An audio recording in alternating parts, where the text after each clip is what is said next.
recording has started.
My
Wow, that's amazing.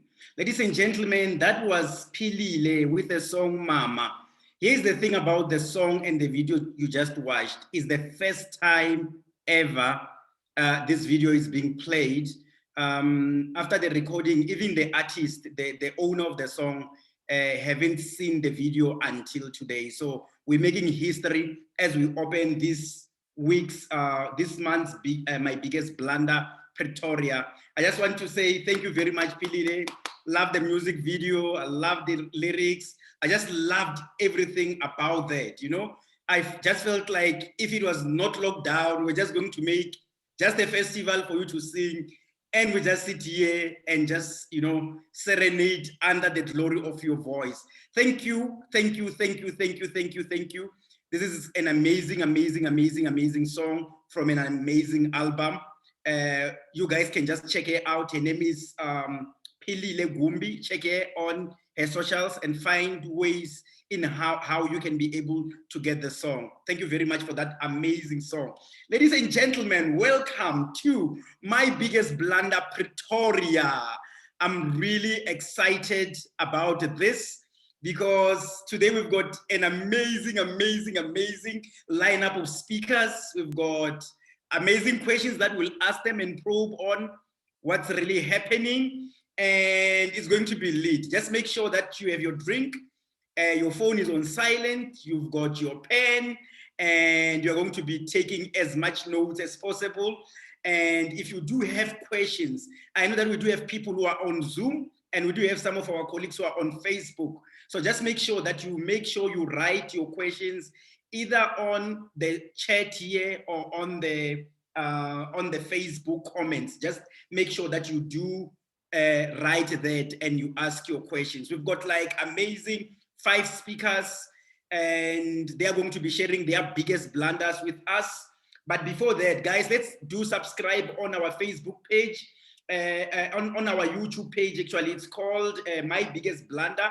Is there on YouTube. Make sure that you do subscribe, and go back and watch other videos that we've been doing before. We've got My Biggest Blunder that Roach did. We've got others with other speakers that come from other African countries. It's just been amazing. It's just been a journey that we've been on. So just make sure that you go and subscribe. My Biggest Blunder, Failing Forward. So the whole idea here is about people telling us about their blunders and how they got to fail forward. Before we get into the first talk, I'm going just to give you a few announcements. Make sure that you do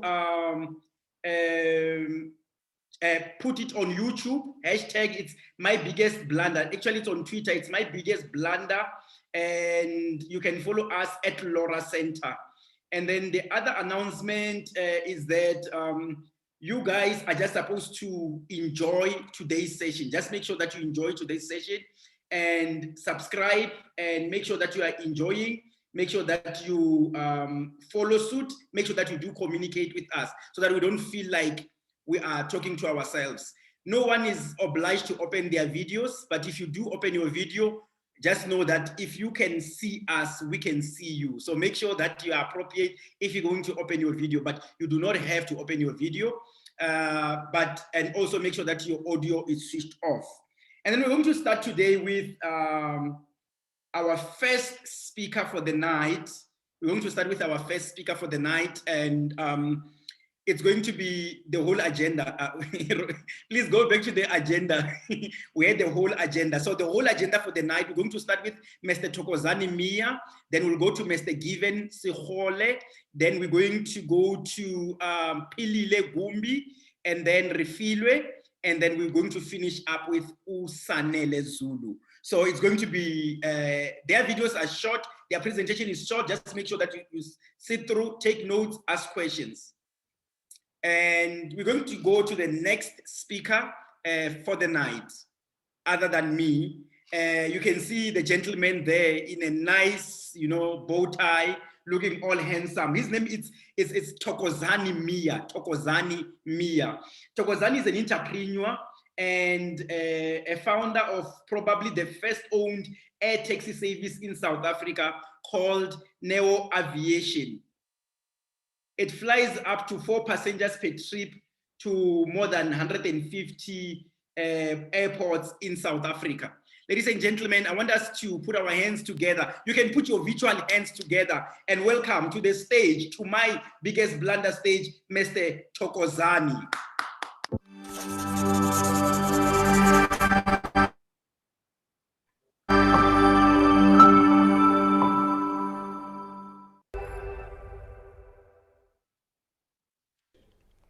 Have you ever wondered how important our heart is to human beings?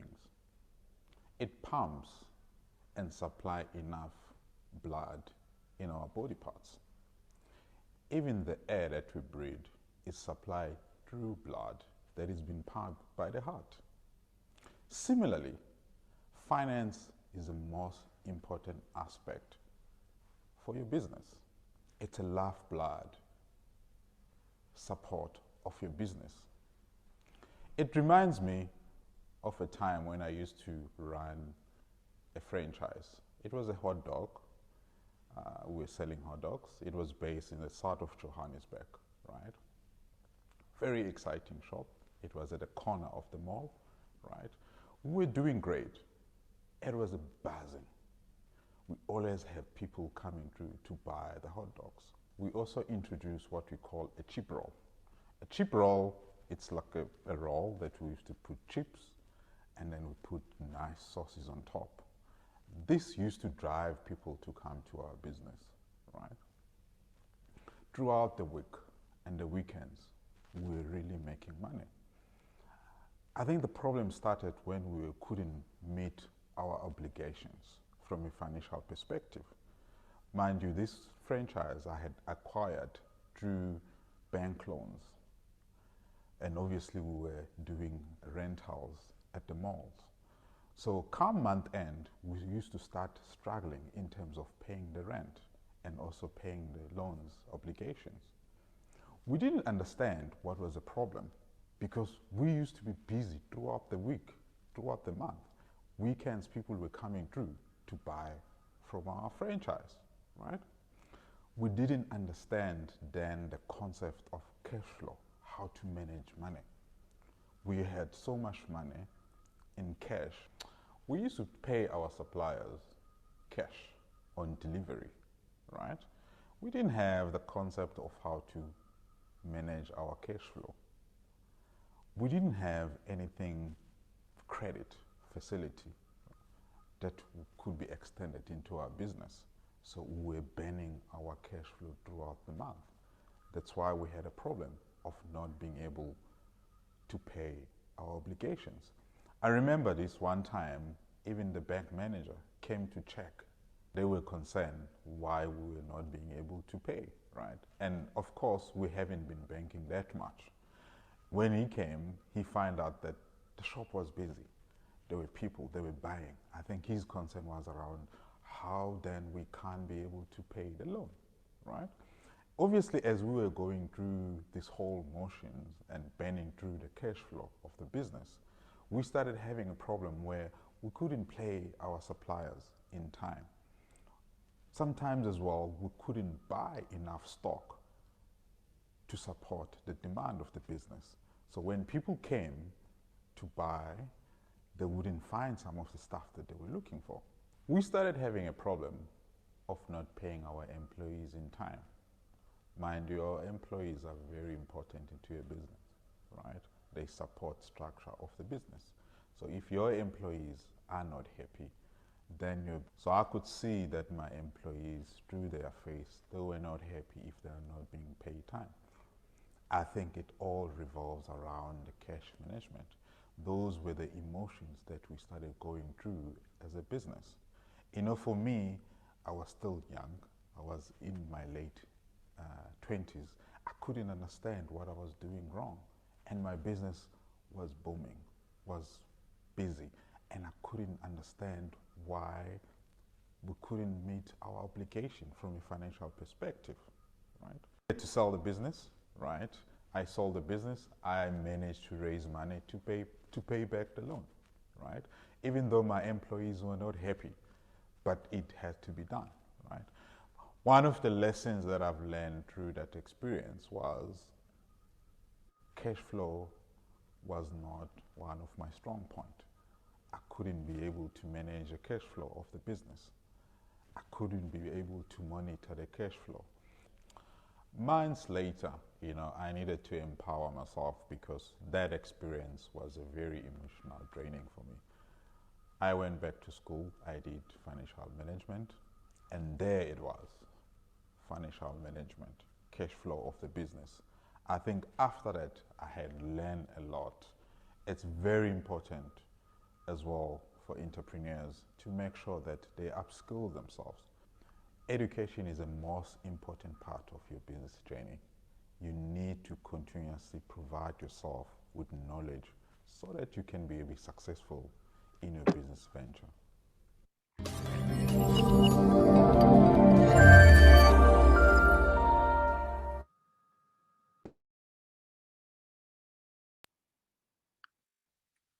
All right. Thank you very much, Sir. Oh, that was an amazing talk. And you can join me. You can join me. So we have few questions, guys. If you do have questions for Thokozani, please do send them through on the chat and also on Facebook. Just do ask questions there. Mr. Mia, how are you, sir?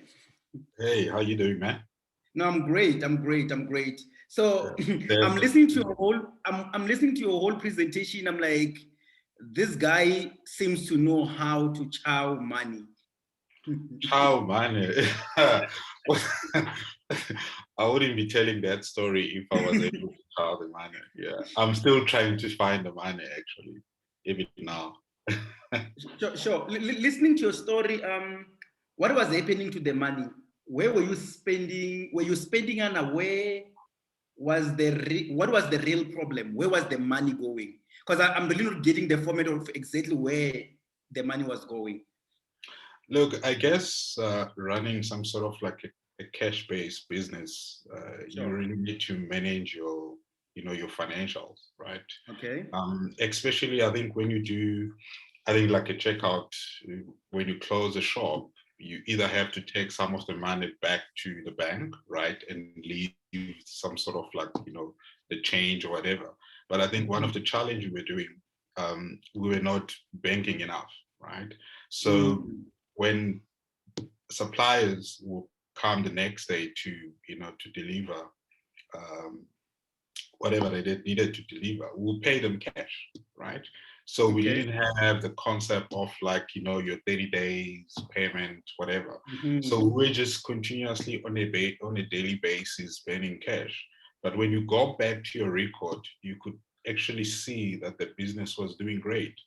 But at the end of the day, on month end, when I have to now pay either the rent and the salaries, I can only see 50 rand, and I couldn't really figure out that, so everyone, when they look at the books, they're like, but yeah, you guys are making money, but we're not really banking as much as we're supposed to do.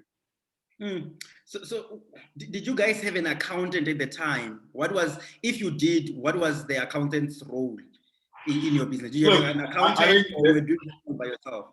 look, that's one of the other challenge. I think, I mean, I was young. I was around 28 when I was running the business. So all those concepts of having an accountant and someone who can just look at your book on a later, monthly basis or whatever the case may be. I didn't have that, that concept.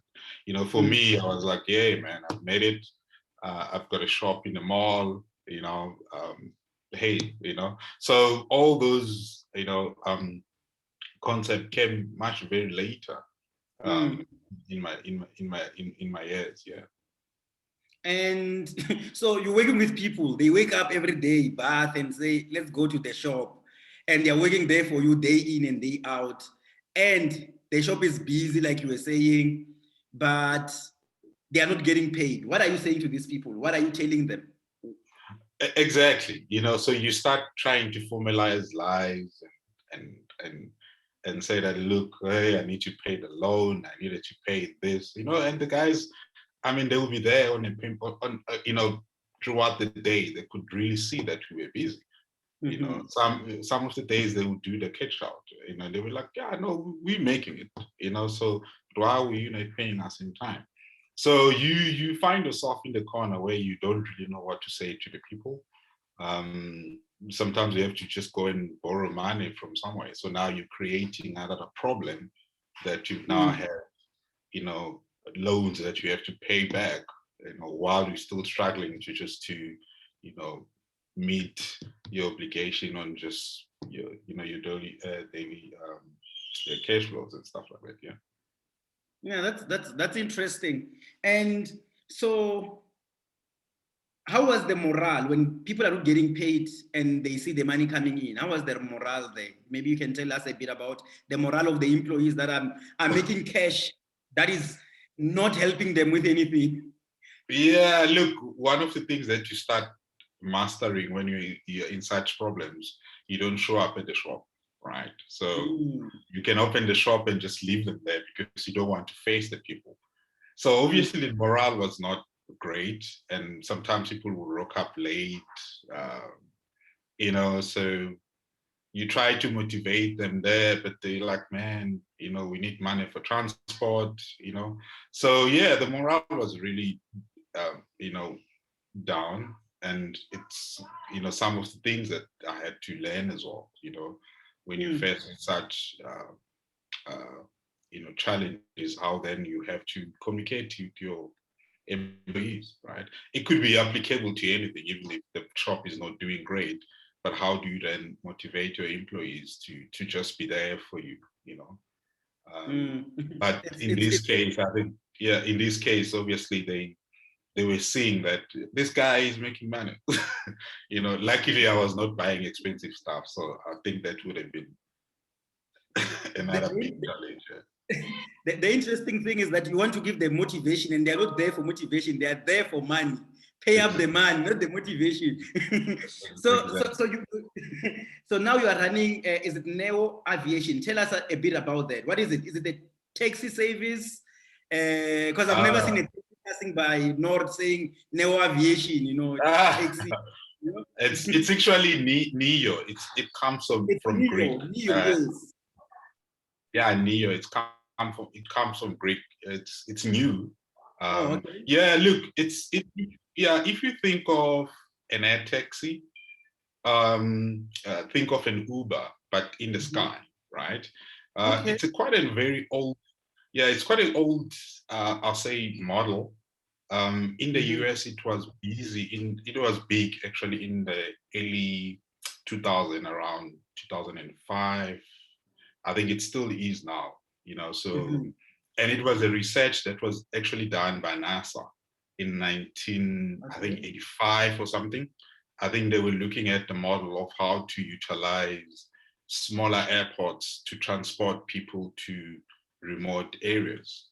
It was obviously a research that I came across around it, around 2010, 2011, when I was actually researching what I wanted to do within the aviation space, right?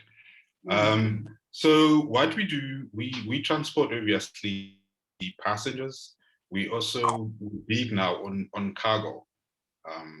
We actually transporting valuable goods, right? So when I say valuable goods, it's mostly like your gold, money, stuff like that. And we travel, we do a lot of flying into Botswana, Swaziland, Mozambique, and so forth, right? So yeah. That's really, really interesting. That's extremely interesting. I've never heard of such. It's like blowing my mind now. So with your business that you're doing now compared to your hot dog shop, how are you managing the money differently now? Yeah, look, I think obviously over the years I've had other businesses that I've started with the current business now. I think, you know, I've learned from that mistake. I'm doing better. You know, we usually don't keep a lot of money in like your check account. We always move it in some sort of like investment account, right? To try and manage all those cash flow problems, right? Yeah, I think now it's, you know, a person is more mature. You could, you know, obviously run it better, you know. So yeah. I also have like a question. This is like more of a personal question. Do you think money has to do with one being used to money for you to be able to manage it better?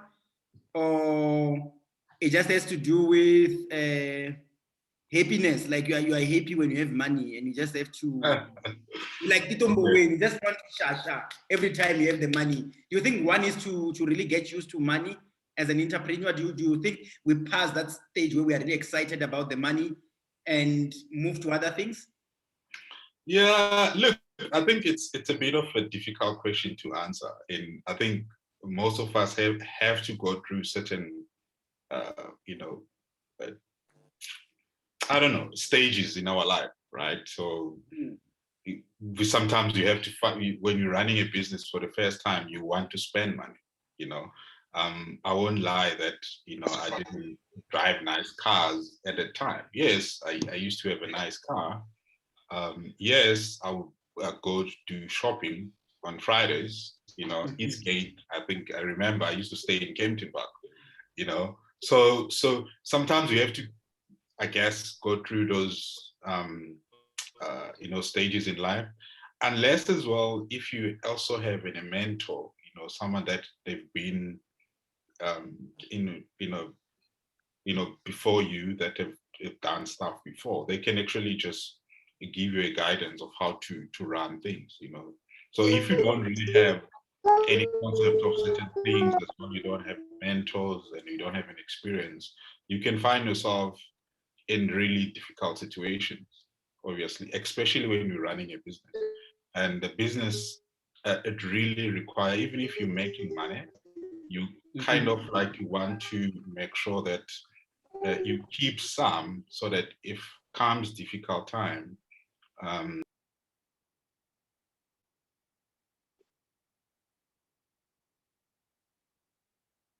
I think you're muted, Tokozani. I think you're muted. I don't know, someone mute me. I don't know, did you get everything that I said, right? Yes. Okay, interesting. I've got one question from our colleagues online. I think it's Nelly. Nelly wants to know, how did you go about implementing the theoretical concept of financial management learned through your formal education into your daily activities, tasks, and your current business? What were the key things you had to implement to ensure that you wouldn't experience the same financial difficulties as the one you did when you were running your franchise business? Yeah, look, I think one of the things that I've learned was budgeting, right? So if you run your business, you need to be able to budget for whatever, 6 months, 12 months, right? So you know what will be the operating costs, you know, I mean, if I say, for example, now, you know, most of the operating costs that I've experienced, it's mostly fuel, it's mostly lending fees, it's mostly getting a permit if I want to land in Botswana or Mozambique. So we have to apply for those permits. So you have to then budget for those eventuality, because you have to pay cash when you land there, right? And then obviously when you price to your client, you include that. So I have a client that pays me every 15 days, right? So one of obviously concept that I learned from that financial management was mostly just do budgeting, just know your operational cost, and then be able to plan in advance. That's amazing. So budgeting, it's not just for personal salaries, but also for you as an entrepreneur. Yeah. All right. Thank you very much. You can just stay around. Thank you for your presentation. I thoroughly enjoyed it. We can just stay around, and we're going to have more questions maybe at the end of the session. Thanks a lot. I really, really enjoyed that, and how you blew the money. I'm going to walk away from Eastgate. Seems like money that side doesn't stay. Yeah, don't go there, man.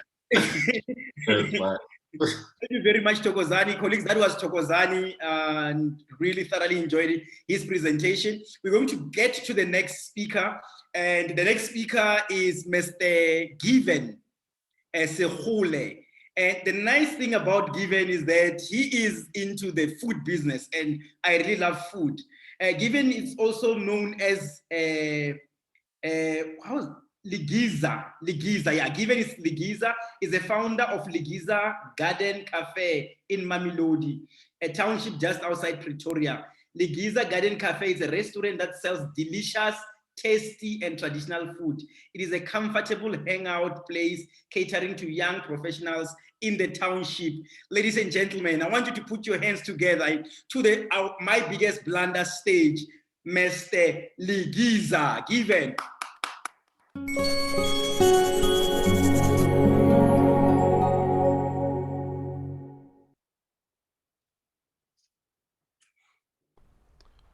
Around 2016, late 2016, I remember approaching my wife, we should start our own business. That's when I was being tired of working for corporate. She questioned, am I capable, or do I think I'm capable of running a business? I thought I am. And she gave me a go-ahead to start the business. Well, we started a business, Dijo.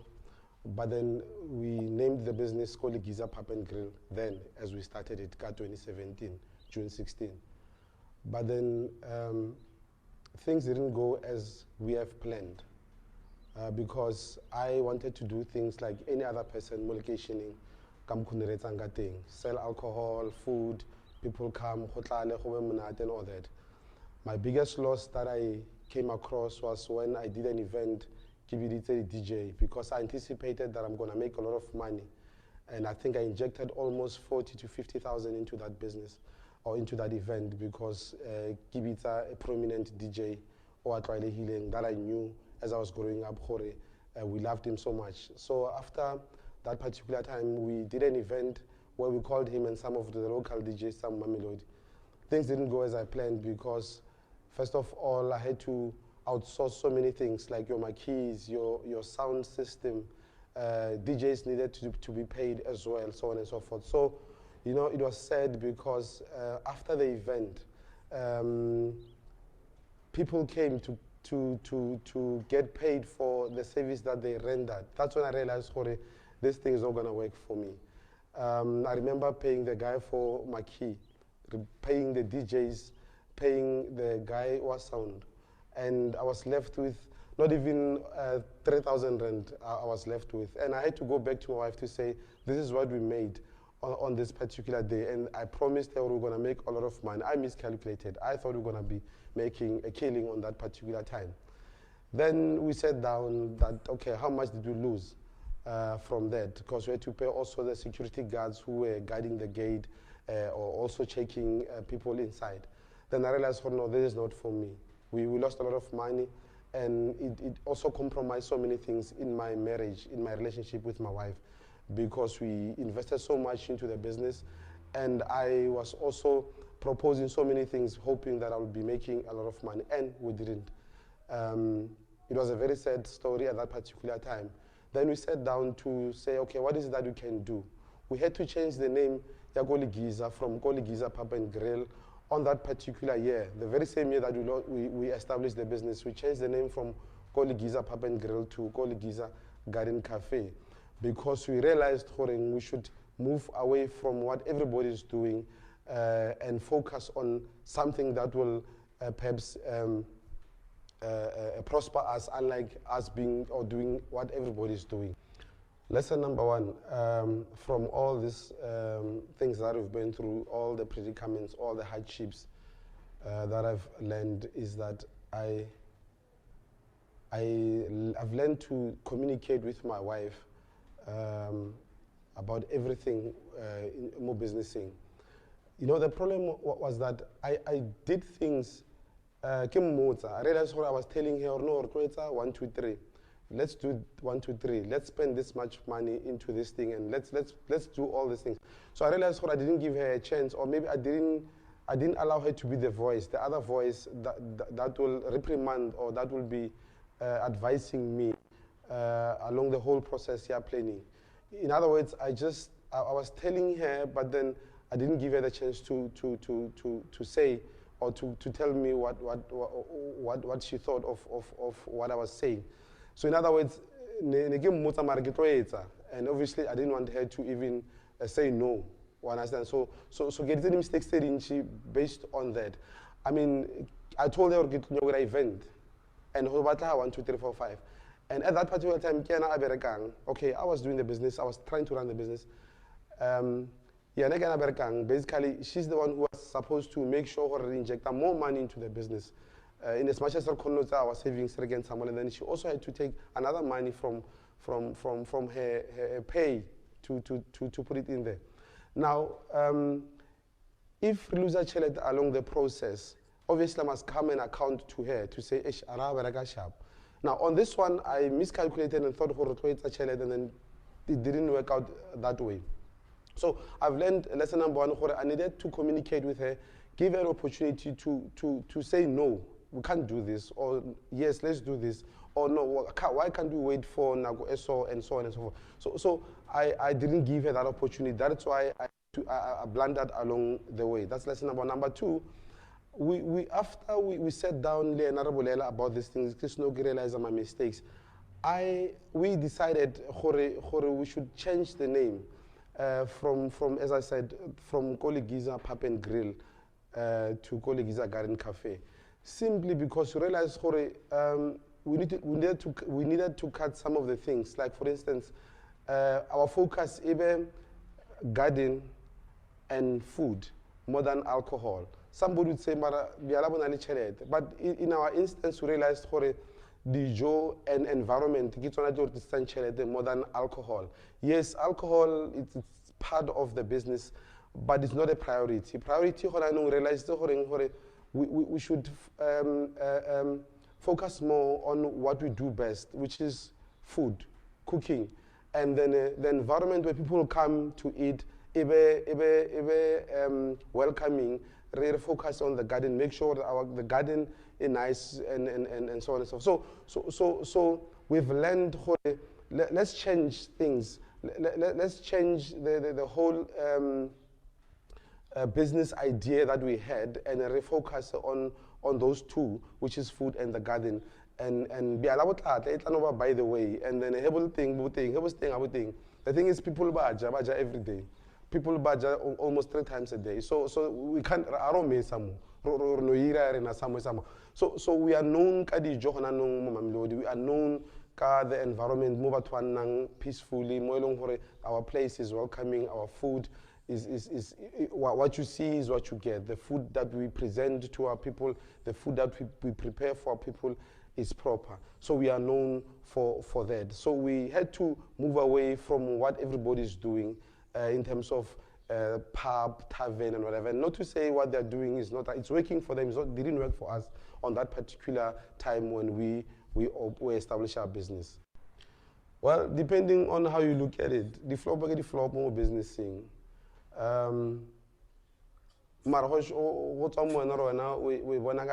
Today I can assure you there are many businesses telling hore based on the laws they by the encountering on their businesses or the blunders they by the thing with businesses but what I can tell you hore Nagacheko Kisabut today because of the blunders they did thing. But the thing is, one has to learn from those mistakes and move forward.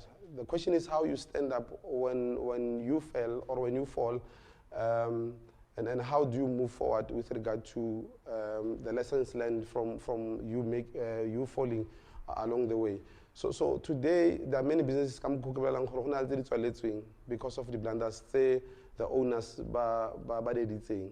And I can assure you, I was talking to some lady the other time, you know, if all these prominent businessmen can tell us the blunders, like your Mutsipes and your Tokyo Swales and them that you know, can tell you, probably some of them, cars have been repossessed, houses have been repossessed, and we don't know that side. This is a billionaire. But there's somewhere more and about the blunders. So it depends on how you stand up on those blunders and move forward and be a better man or make your business to be a better business than other businesses. So I think we can make it. We can pull through. Let's learn from one another and move forward. Blunders shouldn't be obstacles. They should be predicaments, yes, but then they can't be obstacles. We should stand up and move forward and make our business to work for us and our families. Let's build legacies. Thank you.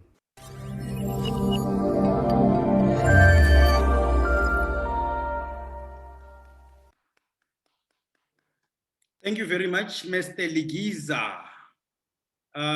You can join me so we can have a conversation. The first thing is that your food really looks delicious, eh? I even had supper and I'm sure. Mama.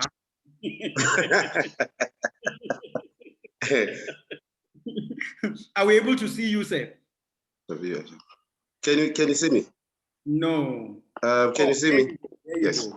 There you go. So I'm already making an appointment to come and taste the food because it looks really delicious. So let's take it from the top. So the event happens, right? Then the event is done. Then you go back and you're like, hey, yes, my wife, man, it's already 3 hours. How does your wife react to 3 hours after all the investment?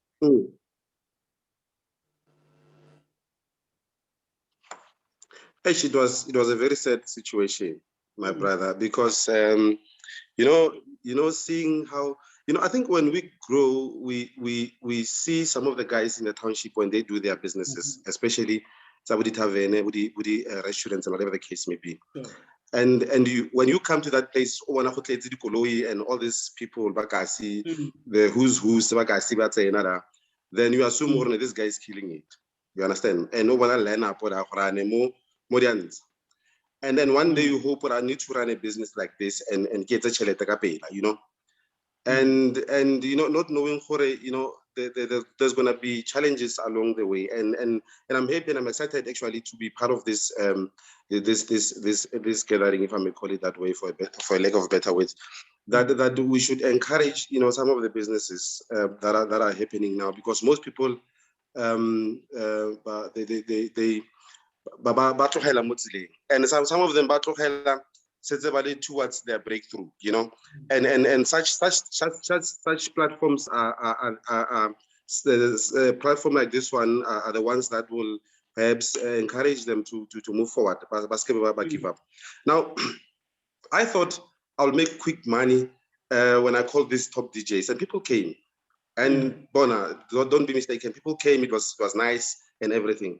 But the sad part was that, you know, like it came, but then it escaped my hands the following day when I need to pay those people. And from the savings that we took to start this business, and even when we started this, when we did this event, the wife also injected another money there. So can you imagine after faith? Because I promised her this time, we're going to make a lot of money, as if Christos is going to give us money, you know. Christos is not what that shelter highly, and other DJs, what does that shelter wanna, you know.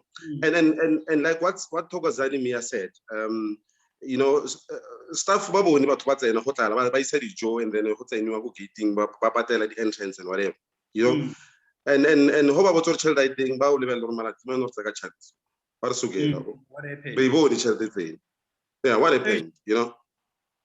So it was said, but yeah, holding on to that, especially our charity, money, research shows that money is one of the biggest causes of divorce in the world, right?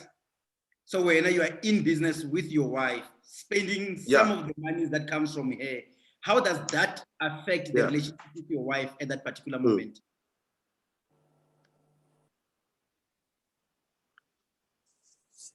Look, there was tension coming through, obviously that week and going forward, and this.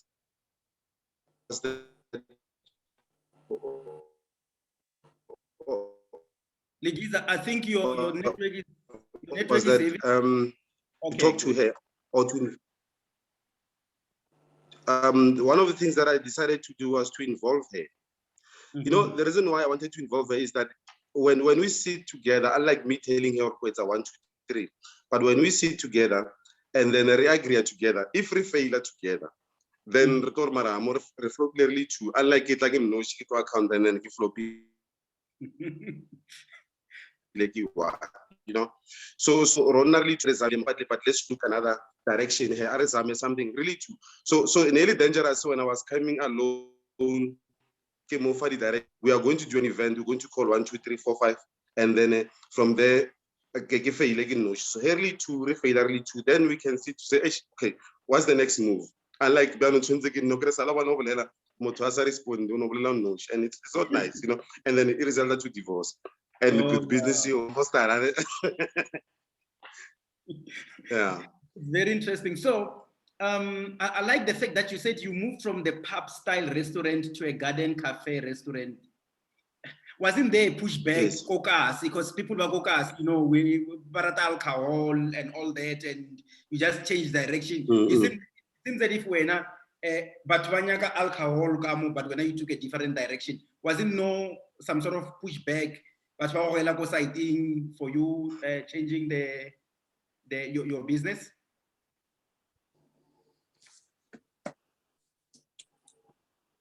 Look, it was there. It was very difficult actually to move away from there.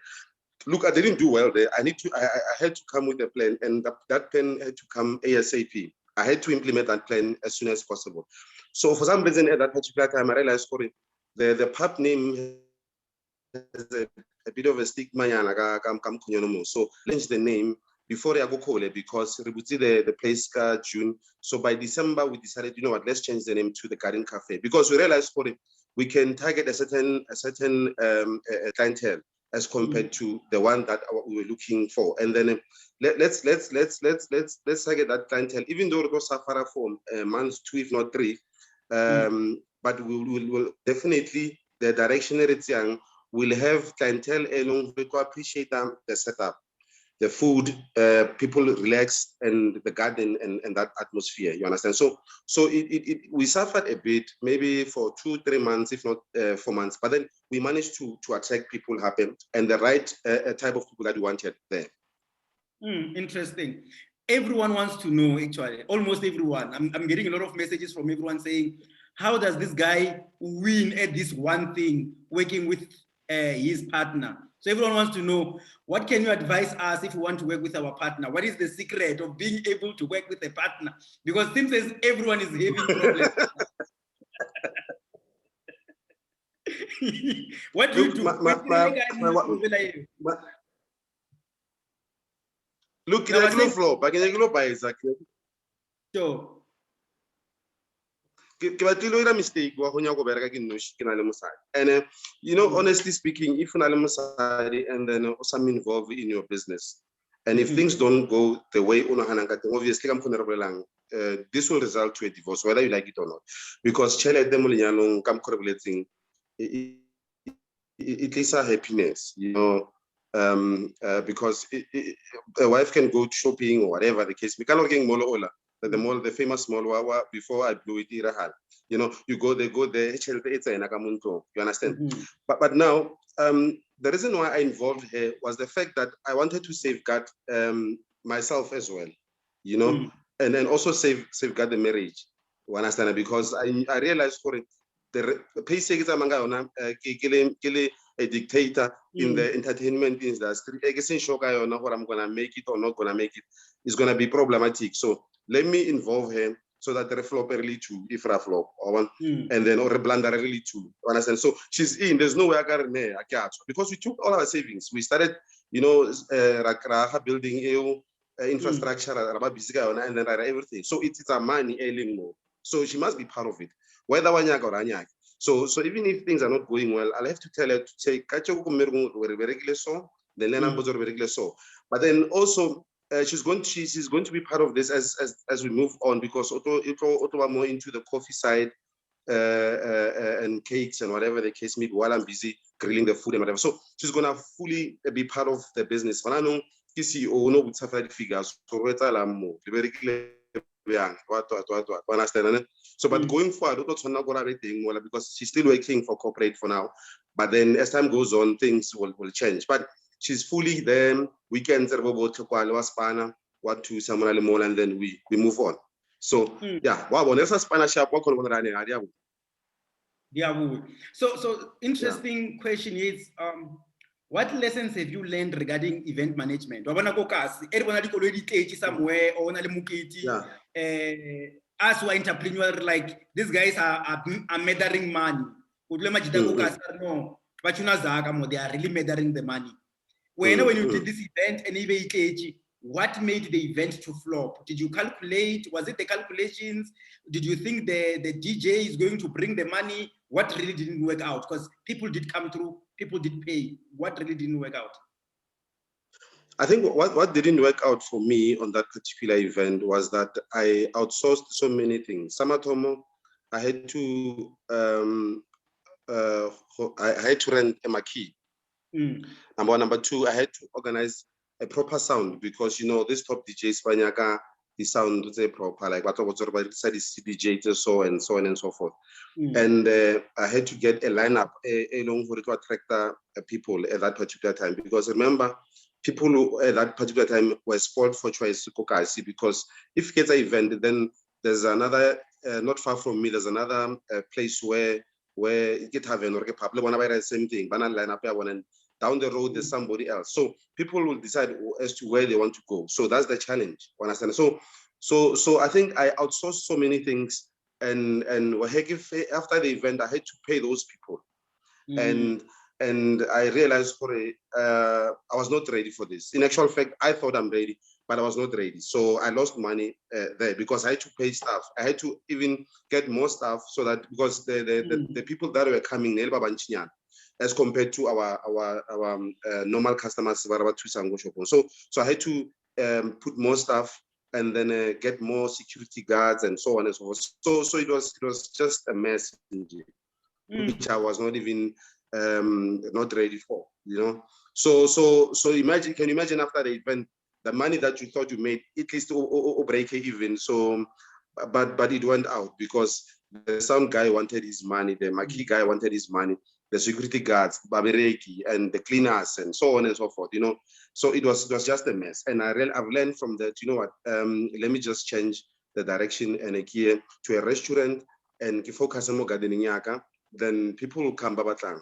Restaurant location, people want to come and relax. And it worked for me during lockdown, because people came, laptop, music, and then ordered food, coffee, and whatever. Nice. And I make my money. So when people cry, I got COVID, but this and that, now I was making my money, and I'm sorted. There's a famous movie saying that says, build it and they will come. Build it and they will come. And I think you really thought around there to say, let me build it and they will come. And my second question was what you just said now. My last question was, how did COVID affect your business, and how are you managing the pandemic?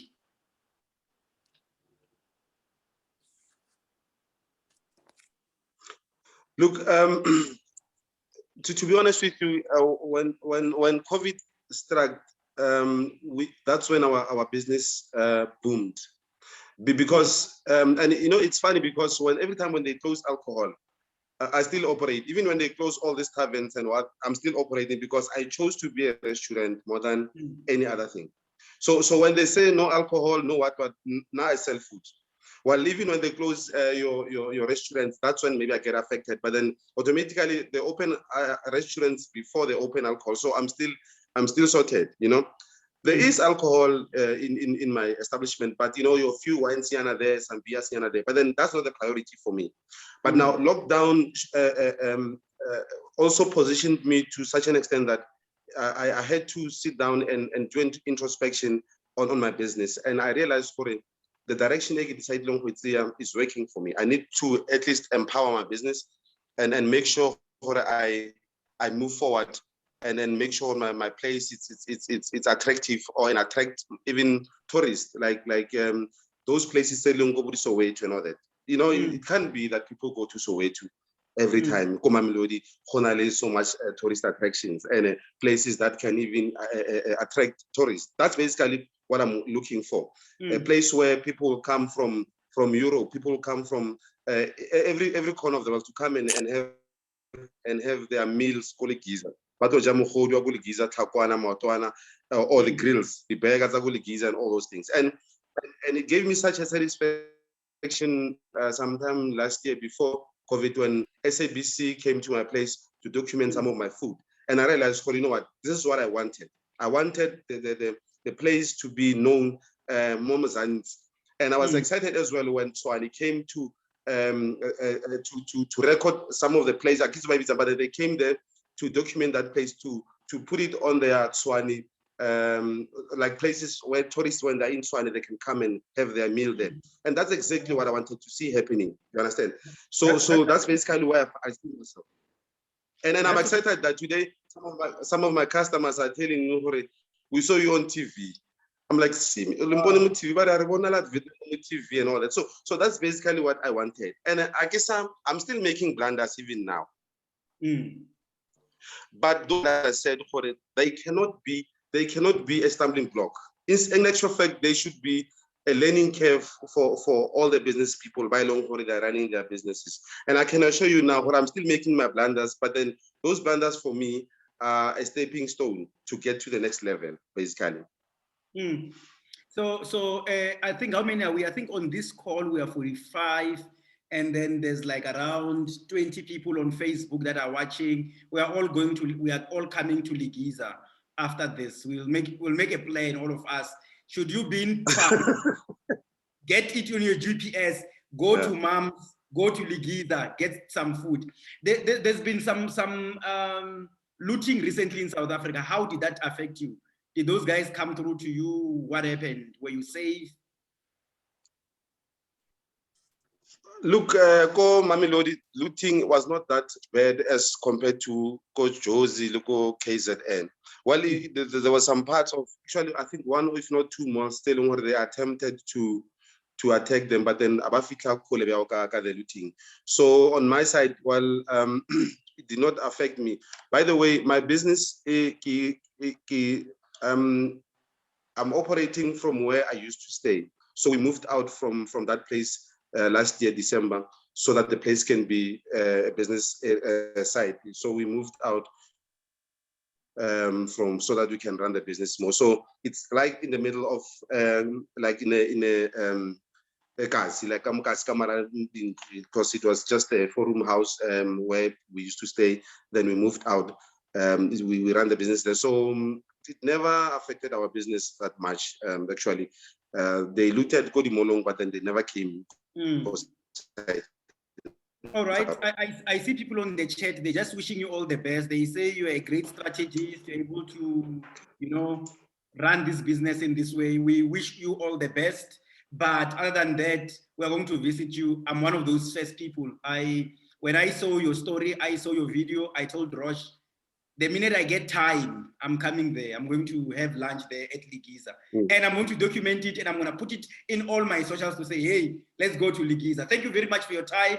That was like an inspirational story. You can stay, and then we'll have other questions a bit later. Thank you very much, sir. Thank you very much.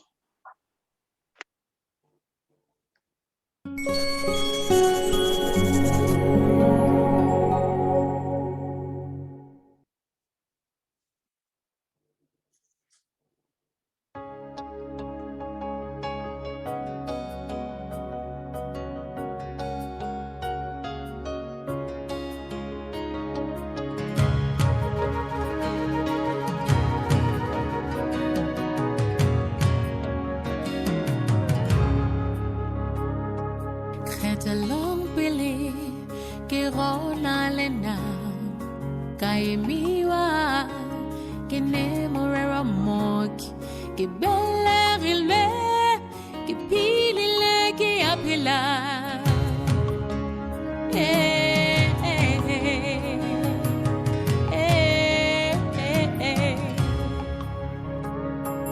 karudishwa karutwa ki yoreterilero kaimiwa kene morera mok que taule tripeño nagia aterile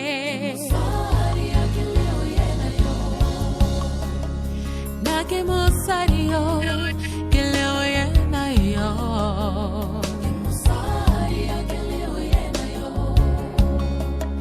nake mosario que le oyena yo que mosario que le oyena yo que mosario que le oyena yo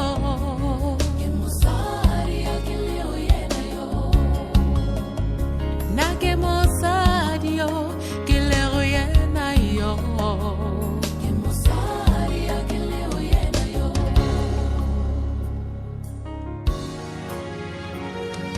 Ditai Sharon Ninkabane Chachelile chachi le bani le dikreto waninyana sesi pila o pirishe oh oh oh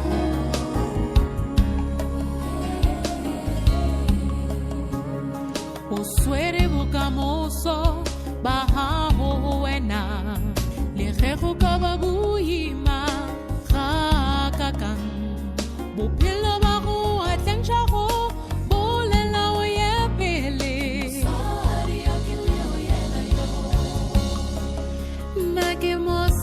Dia bile kia tipsi nana ke mosaria ke leo yena yo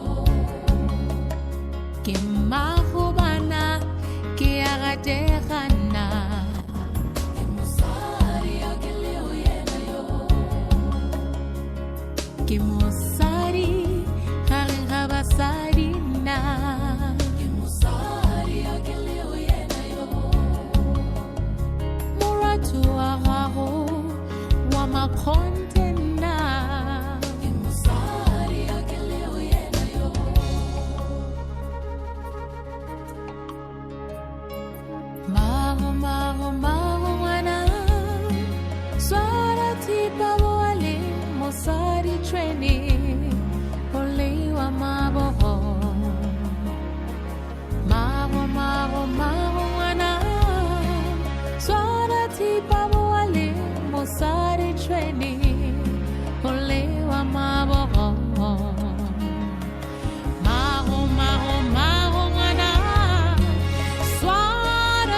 bacho se haijedi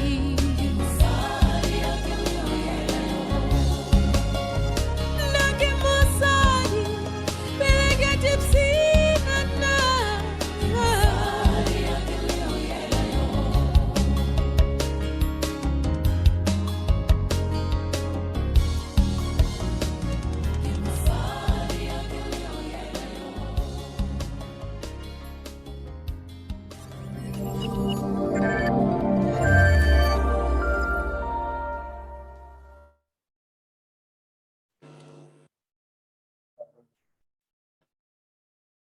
Okay.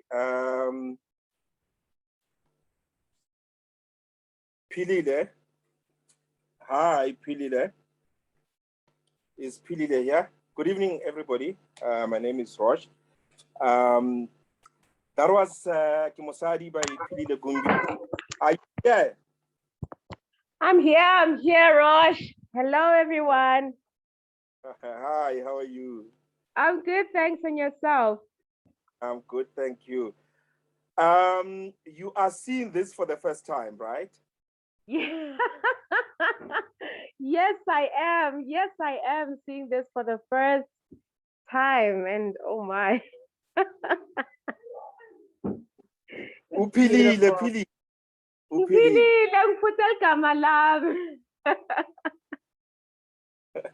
So how does it feel like seeing your music videos? Because I remember when we told you, when the production guys decided that rather than just do a normal recording in studio, they would rather do a music video, which at the beginning I was like, you guys will decide what to do. I don't know about that, but I'm blown away. How do you feel seeing your music videos for the first time? Wow, it's really humbling, and it feels a bit weird, I must be honest. It feels different when you sing and you actually don't see the actual thing happening, but having to observe this and just see the masterpiece of God like Zotini just flourishing like this, I I had to ask myself twice, Wuti, is this my twin sister? Is this someone I know, or is it really me? It's really humbling. I'm chuffed. Thank you so much, and to your creative team, because they really saw this even before it happened. And I'm like, are you really sure that this is going to take off? But they were very positive, and I guess from what they've seen and the passion that I have expressed in terms of what I do, it made them really believe that this is doable and it could be as beautiful as this. So big ups to Temba, Tabang, and Yonda for an amazing job that you guys. Yes, and we had to.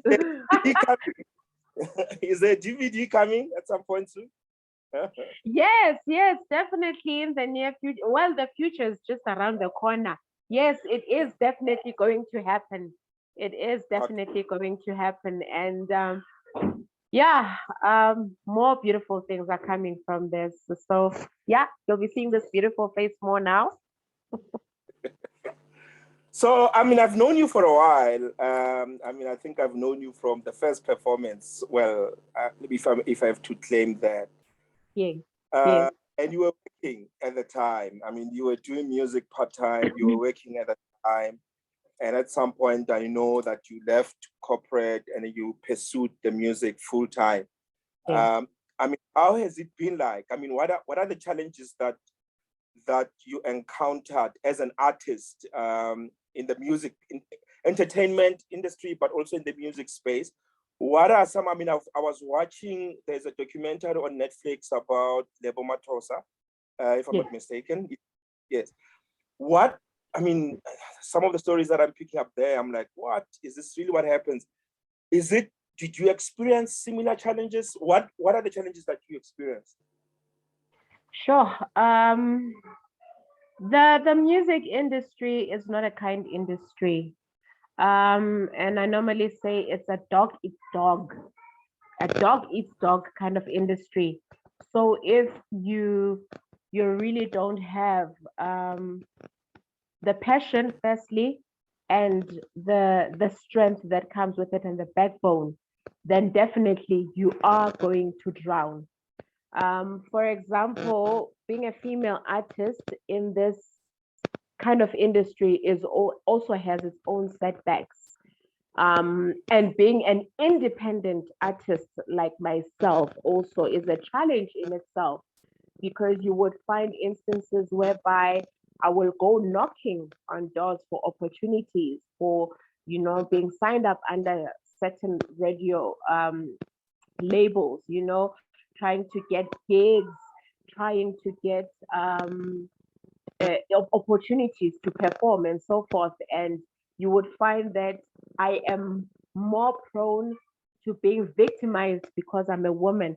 And in a sense, Yoguti, they will even be straightforward with you to say, you know what, Philile, you are not going to make it in this industry if you are so principled like this. It's easy. No one will know about this. All you can just do is just sleep with me or have some kind of relations with me that both parties can benefit, then you'll be happy. But I'm not saying that many artists who have made it out there have gone or have done that. But in majority of cases, a lot of female artists go through that. Secondly, you know, being an unknown brand, you still trying to not really trying to figure yourself out, but figure yourself within the industry. You're competing against the biggest giants ever. And you also have to look at the kind of music that is relevant for that day and time. It also poses a huge challenge. So again, for example, you've got your Abozonke, your Judith Sipumas, Abotandi Samazwaye, the late Miriam Mama Makeba, Abo Letambulu. If you were to look at their success and how it became, it's because their kind of music at that time was very relevant, but they also had to endure in quite a lot of challenges before they could break it. But now, if you were to look into the kind of music that is done currently, amapiano, your dance kind of music, and then you find that Upilile is doing her adult contemporary kind of music, and what's going is going out there, and you have to strive as an independent artist also poses a huge challenge. But because of the love for what I do, and because I know why I am doing it, I'm still sticking it out, and I know that one day for sure I'm definitely going to break it. And not breaking it because I want to be famous. Nah. I want my music to be able to heal people out there. When you listen to a song and you're like, you know what, I'm going through something right now. I know if I listen to Philile's certain song right now, it will definitely lighten up my mood. It will give me hope and that peace that I'm looking for. But there's quite a lot of challenges. Also, right now with the COVID pandemic, it's been difficult. How are you coping with it? Because I know a lot of artists. I mean, I was seeing somewhere that Zakes Bondwini wants to be the Minister of Art because seemingly you guys are not coping. I mean, even prior to the COVID, I mean, the music industry by itself, prior to the COVID, it was not doing as well, like you say, unless if you're doing amapiano and dance music. But your type of artist, even prior to the pandemic, the only way you could make money was through live events. People just download music, copy music. So there's a lot of piracy. So the music industry had to sort of revisit the business model. Then came the pandemic. It even killed the live music, the last source of revenue for artists. How did that affect you? Sure. I am one of those who were just, broken by this. And like you're saying, for the kind of music that I do, the genre that I do, does not need you to be dancing does not need you to be or to not listen to the music. Let me put it like this. It needs you to be attentive. You sit down with your glass of wine or, having those conversations with people. It's more matured. So you do need a live audience to listen to you. And also remember when I mentioned the breaking it out there and the relevance of the music, it's very difficult for you to penetrate that except through a live music. So it was sure it was a traumatic one. Restaurants closed because at least if you don't do a big gig where you perform at a theater or your corporate gigs, at least how you can also make some small cash is through your restaurants, your bistros, your chillers, places, and so forth. And then COVID came and then it closed off everything, like literally took away bread from our mouths, because remember, we live off this from the money that we make. It's a livelihood. It puts bread on the table for my kids, for my family, and so forth. And in terms of investments and everything. So it really killed one. And now having to change tune and move into the digital space, again, it's also a challenge because remember, you are not only just selling the talent and the beautiful music, but you're also selling the experience. Okay. So what I mean by that is that when you are sitting at home, you can buy CDs and download music and everything. It's fine. You have it all within your reach. But also having to go to a different place where you know that if I go to a theater, I am going to get live quality music. It's going to serve my interest at that particular point in time. I want to be away from my space, my home, and everything. I just want to go and enjoy music because with the kind of genre or the music that I do, it's specifically for those people who say, I just want to go and listen to good music. I just don't want to be dancing and doing all of those things. You are just selling that beautiful experience. And that has been taken away from us because of this pandemic. So yes, we've evolved with the times. How are you then making ends meet? Sure.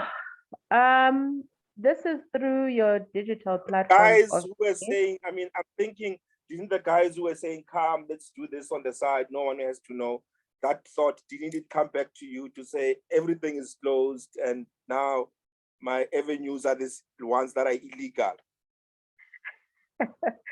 No, well, let's just say I thank my parents' upbringing because I normally have to stick to those principles of my morals and values. And remember also that this industry is a very, very small industry. And my kids are also born into the art of things. They couldn't escape it, by the way, they couldn't. So imagine if they were to hear that how your mom got up there, she had to engage in those private moments with so and so and so and so and so. I guess for me also is to hold up the dignity for my kids and also myself. I don't think I would really feel good knowing that I went up the ladder through having to stoop low. So I'm willing to really go through the hardships of it and sweat for it up until I get there, because I believe that God doesn't give you a gift for nothing. And remember, it's not my gift. It's for you people, the masses out there. So he just didn't give me the gift to and do nothing about it, but to serve his purpose. So he will not fail me in the purpose that he wants me to serve. I will stick it out. It's been very, very difficult. I won't lie. I even had to look for employment, so that I can try and make ends meet while I still nurture this music baby, and make sure that she doesn't die. And you sponsor those digital platforms, you continue with recording songs, and you hope that one day this pandemic will be gone and then you'll get to take your music out there and we resume to live music. But in terms of being tempted to go back to those people who are saying no one should know about this, just keep it, I know now. Okay. So I know you've got kids. One of them comes to you and say, Mom, I want to be an artist like you. What advice would you give your kid or any other artist out there who wants to get into the entertainment space? Having learned what you've learned, what would you advise them to do or not do? Okay. That's a good one. That's a good one, Rosh. And I've had such conversations with my fellow colleagues, which are artists, musicians to be specific. And in many cases, what do they say? My child, do not go into this industry. You are not going to survive this, and just leave it. Just focus on other avenues. And I would always say, then if you are advising your child like that, then why are you still in the industry? What I can say and advise people to do is, I'm a believer of having to open yourself up into the business world.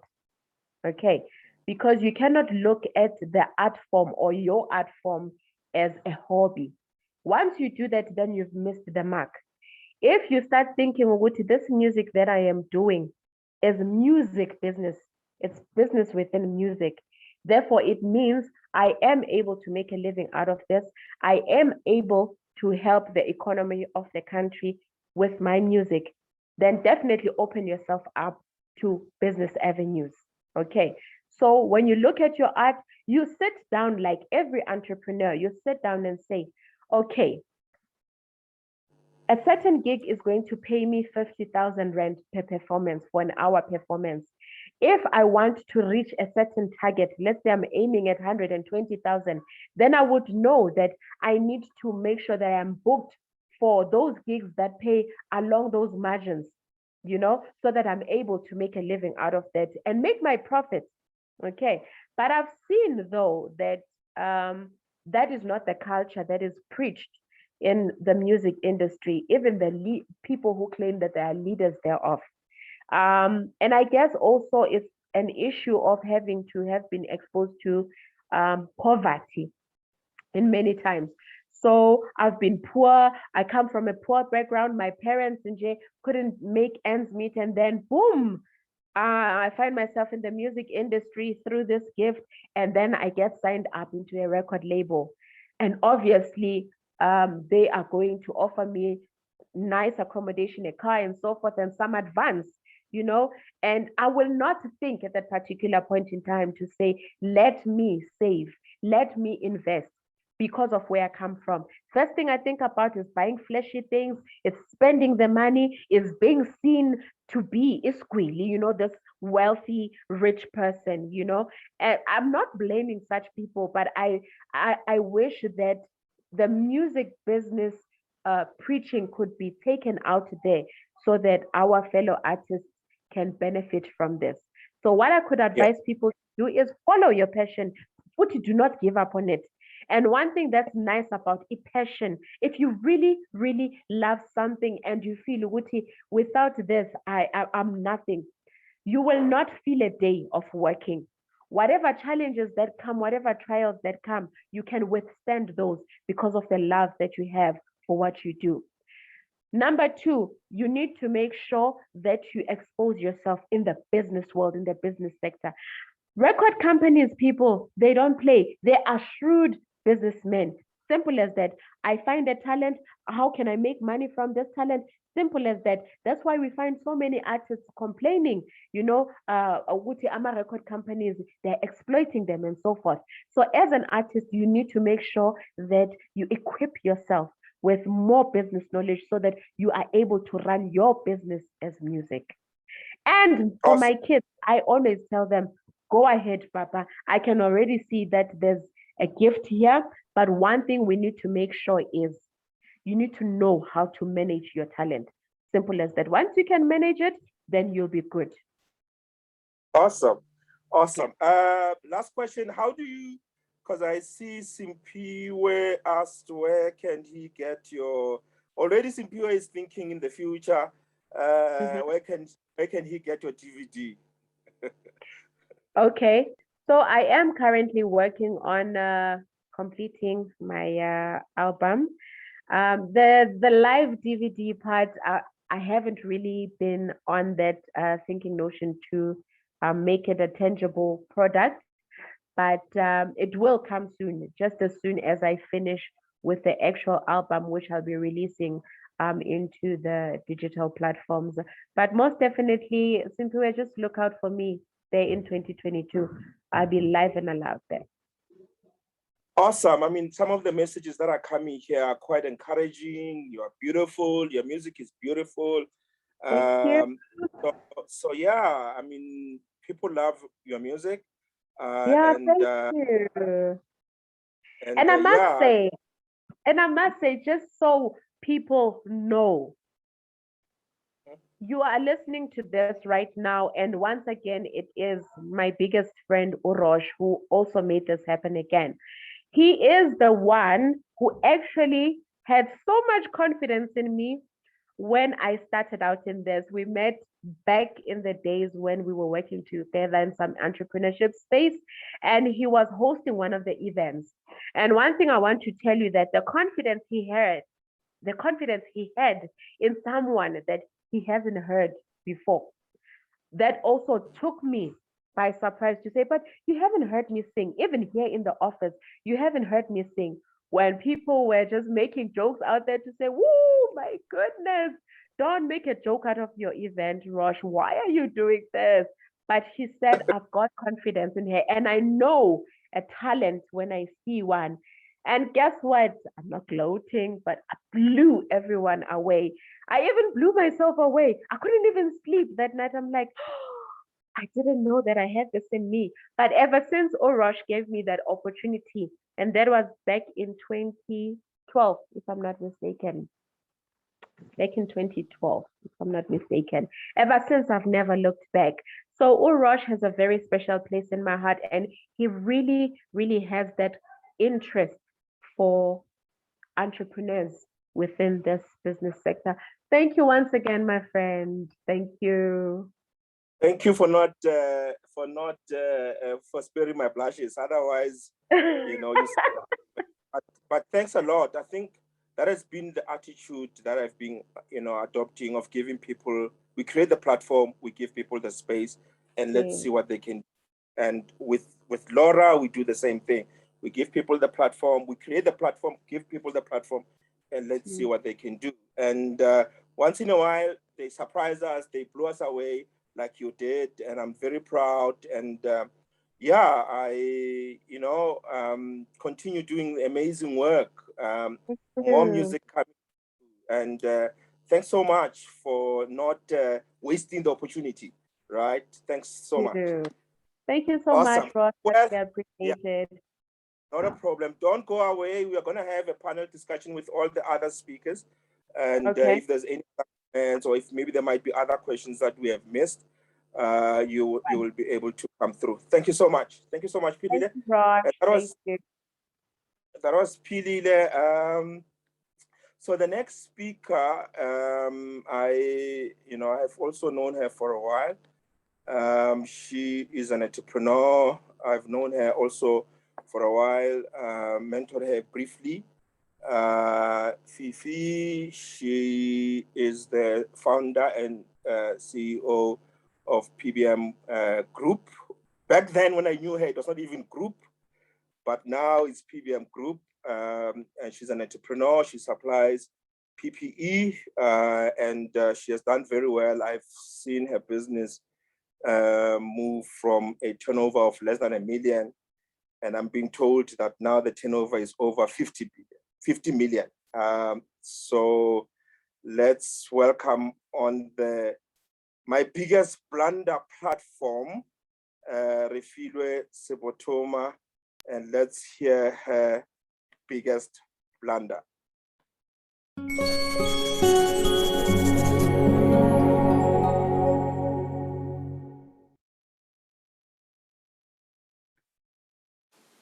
Entrepreneurs are generally very passionate and sometimes maybe just too passionate.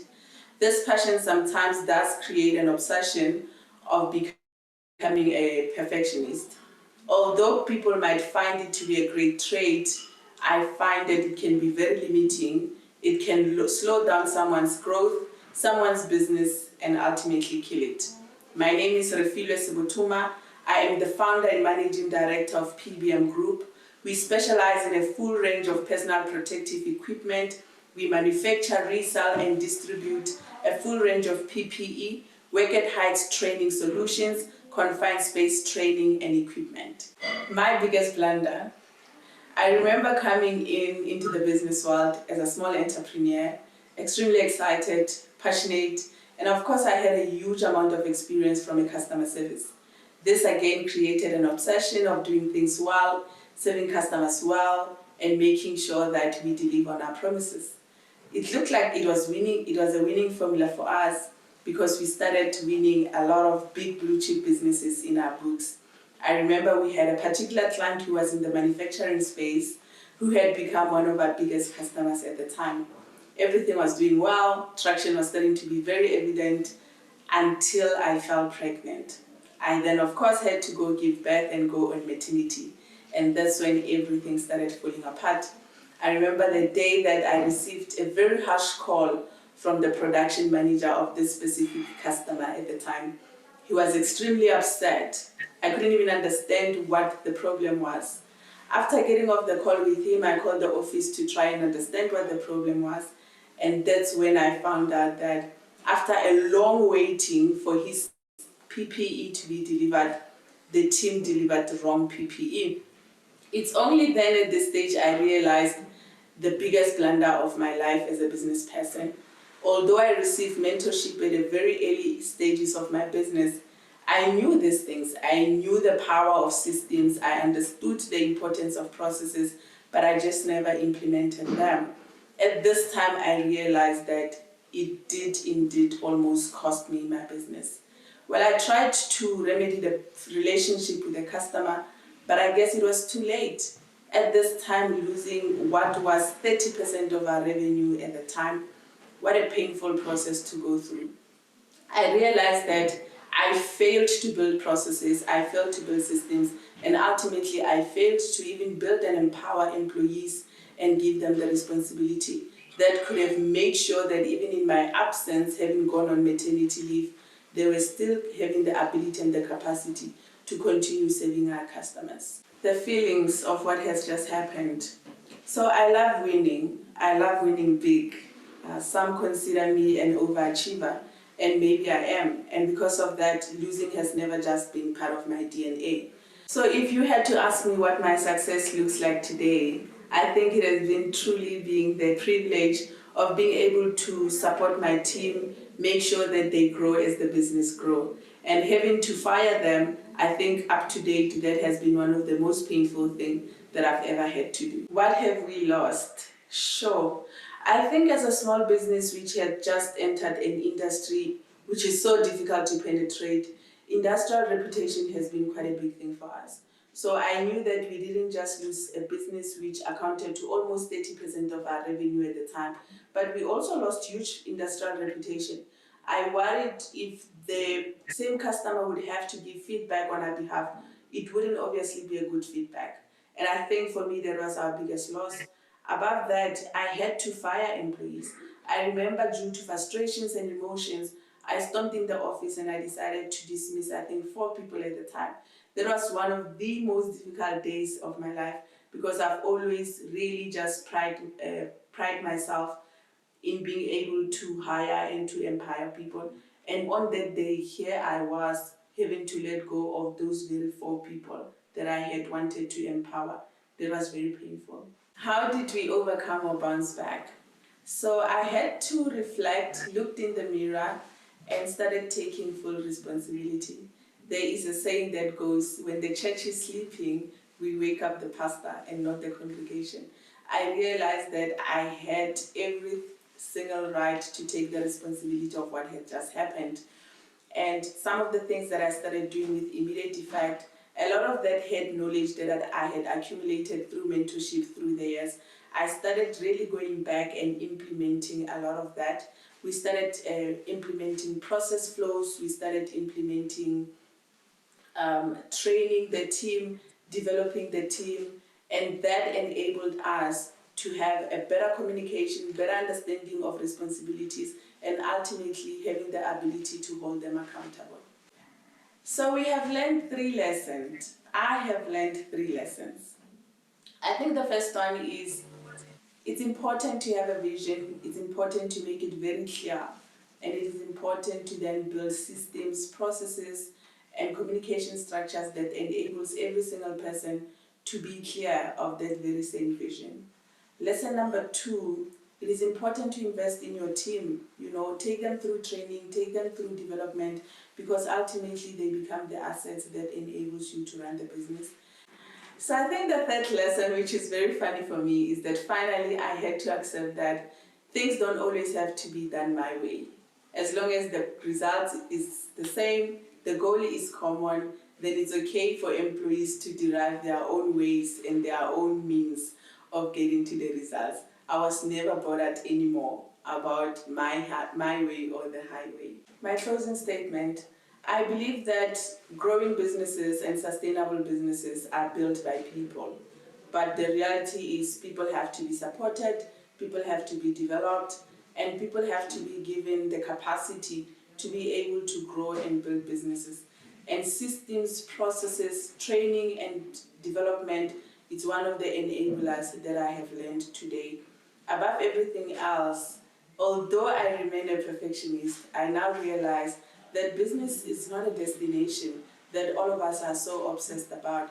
It's rather just a journey that is worth taking, celebrating all the small winnings, learning from all the small mistakes, and picking yourself up.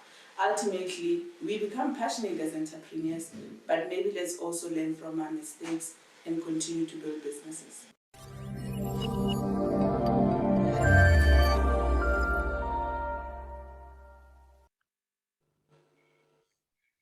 Wow.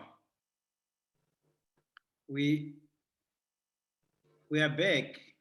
Hey, Fifi. Hi, TJ. This is interesting. This is really interesting. I have like the first question. You said some people see you as an overachiever, right? Yeah. And then something like this happens. How does that deal with your overachieving ego at the same time? How does that crush your ego?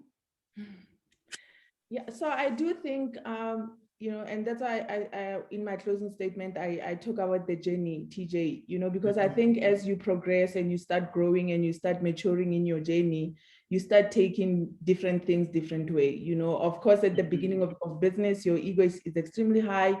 You're an overachiever. You want to win all the time, and sometimes even want to win at whatever cost, and you do get, it's painful, it gets dented and all of that. But I think as you keep growing, you start balancing, you start seeing things differently, you start understanding and almost accepting failure as part of your journey, and understanding that it's actually the biggest part of your journey. So today, where I am now, if I don't fail or I'm not struggling with things, I start getting worried, because it's a sign now that I'm probably getting too complacent or I'm getting too comfortable with stuff. So yeah. That's interesting. So you had to fire staff. I can tell you, I have got staff members. I'm really scared of firing people. Take us to the room. Yes, in the boardroom, and people are here. You're supposed to fire them. How are the emotions? What's happening in there? What are you saying? What are they responding? Are you angry? What are they saying to you as you're about to fire them? Yeah, so of course I'm angry, extremely emotional, very immature at the time, blaming everyone for everything that could have happened and it didn't happen, asking people questions. And, employees just have this thing of just staring at you and not saying anything, Yes. and that just takes your boiling point to another level. And immediately, pack your bags, leave, and you don't want to be here. And all of that, people are crying. And I think as someone like, I've always really prided myself in developing, my team and going through them, with them through the journey of PBM. And you get to know their personal issues. You get to know their personal struggles they're facing every day. And if you've got a single mom in your team and now at this time you're dismissing them, it's not just them. You also dealing with the emotions of what are their kids going to eat, what's going to happen to their family. So I think up to date, dismissing people, it's still a very difficult process that I go through. But I think building processes and system makes it easier because you are no longer dealing with personal issues. You are dealing with an incompetency issue and a system issue. And it does take a lot of personal frustrations and pain away. So I'm not firing you, it's the system that's taking you out. Yeah, sure. Yeah. So in your talk, you mentioned the risk of business reputation. Do you have an example? Did you lose future business because of what happened?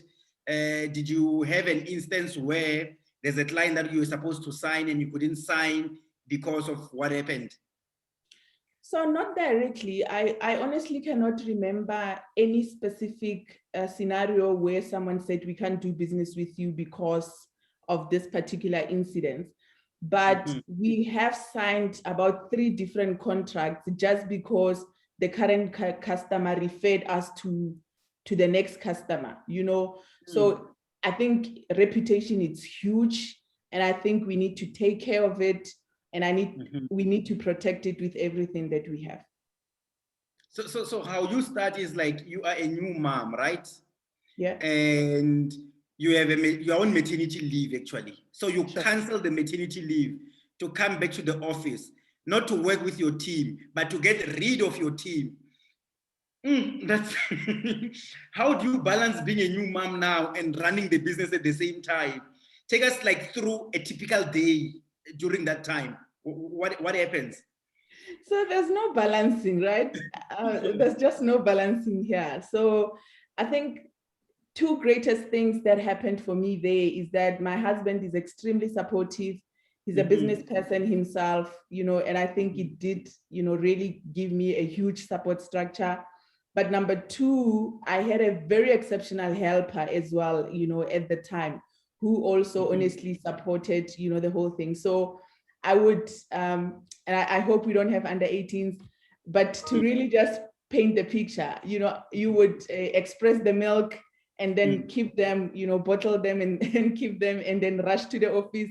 And if it runs out, you have to rush back home and do the process again and run back to the office. And yeah, it was tiring. I remember I insisted to keep my baby on breastfeeding for 3 years because I was feeling guilty. I felt like I needed to compensate for that, so yeah. Sure. And someone wants to know, how do you inspire your team to achieve the results you want? But also, South Africa was like, were hit by a big PPE scandal, which is in your industry. How did you balance the temptation? How did you work around that? So I think maybe let's start with the team. I've always wanted the team to understand that if PBM grows, they are going to grow with PBM. I've always wanted to understand the privilege of starting up with a small business, because when it grows, you have to be part of that growth, And we spoke about industrial reputation when at TJ, and I think that was huge for me when the whole PPE scandal happened. I remember our biggest customers, and we've always wanted big customers. We've never wanted to play small, right? So I remember when the scandal hit and, a lot of counterfeit material started coming into the country, 3 of our biggest customers said, listen here, the country is in trouble. People are buying fake and this and that, but we trust you. We trust that you can get us the right stuff. I mean, we were sourcing everything for them, TJ, literally everything. If they wanted a teaspoon, they would say, we trust you, look for this particular product. And I think that's the power of building immense reputation in an industry, because when an industry is in trouble like that, people know that you are to go-to person. They know they can run to you for help, and they know their money is safe with you. So that was the most exceptional thing for us at that time. Wow. Sure. So crisis for you meant opportunities. The other question that it's coming there is, how did you get big clients or reach out to them in order to make the sale? So in other words, how did you get to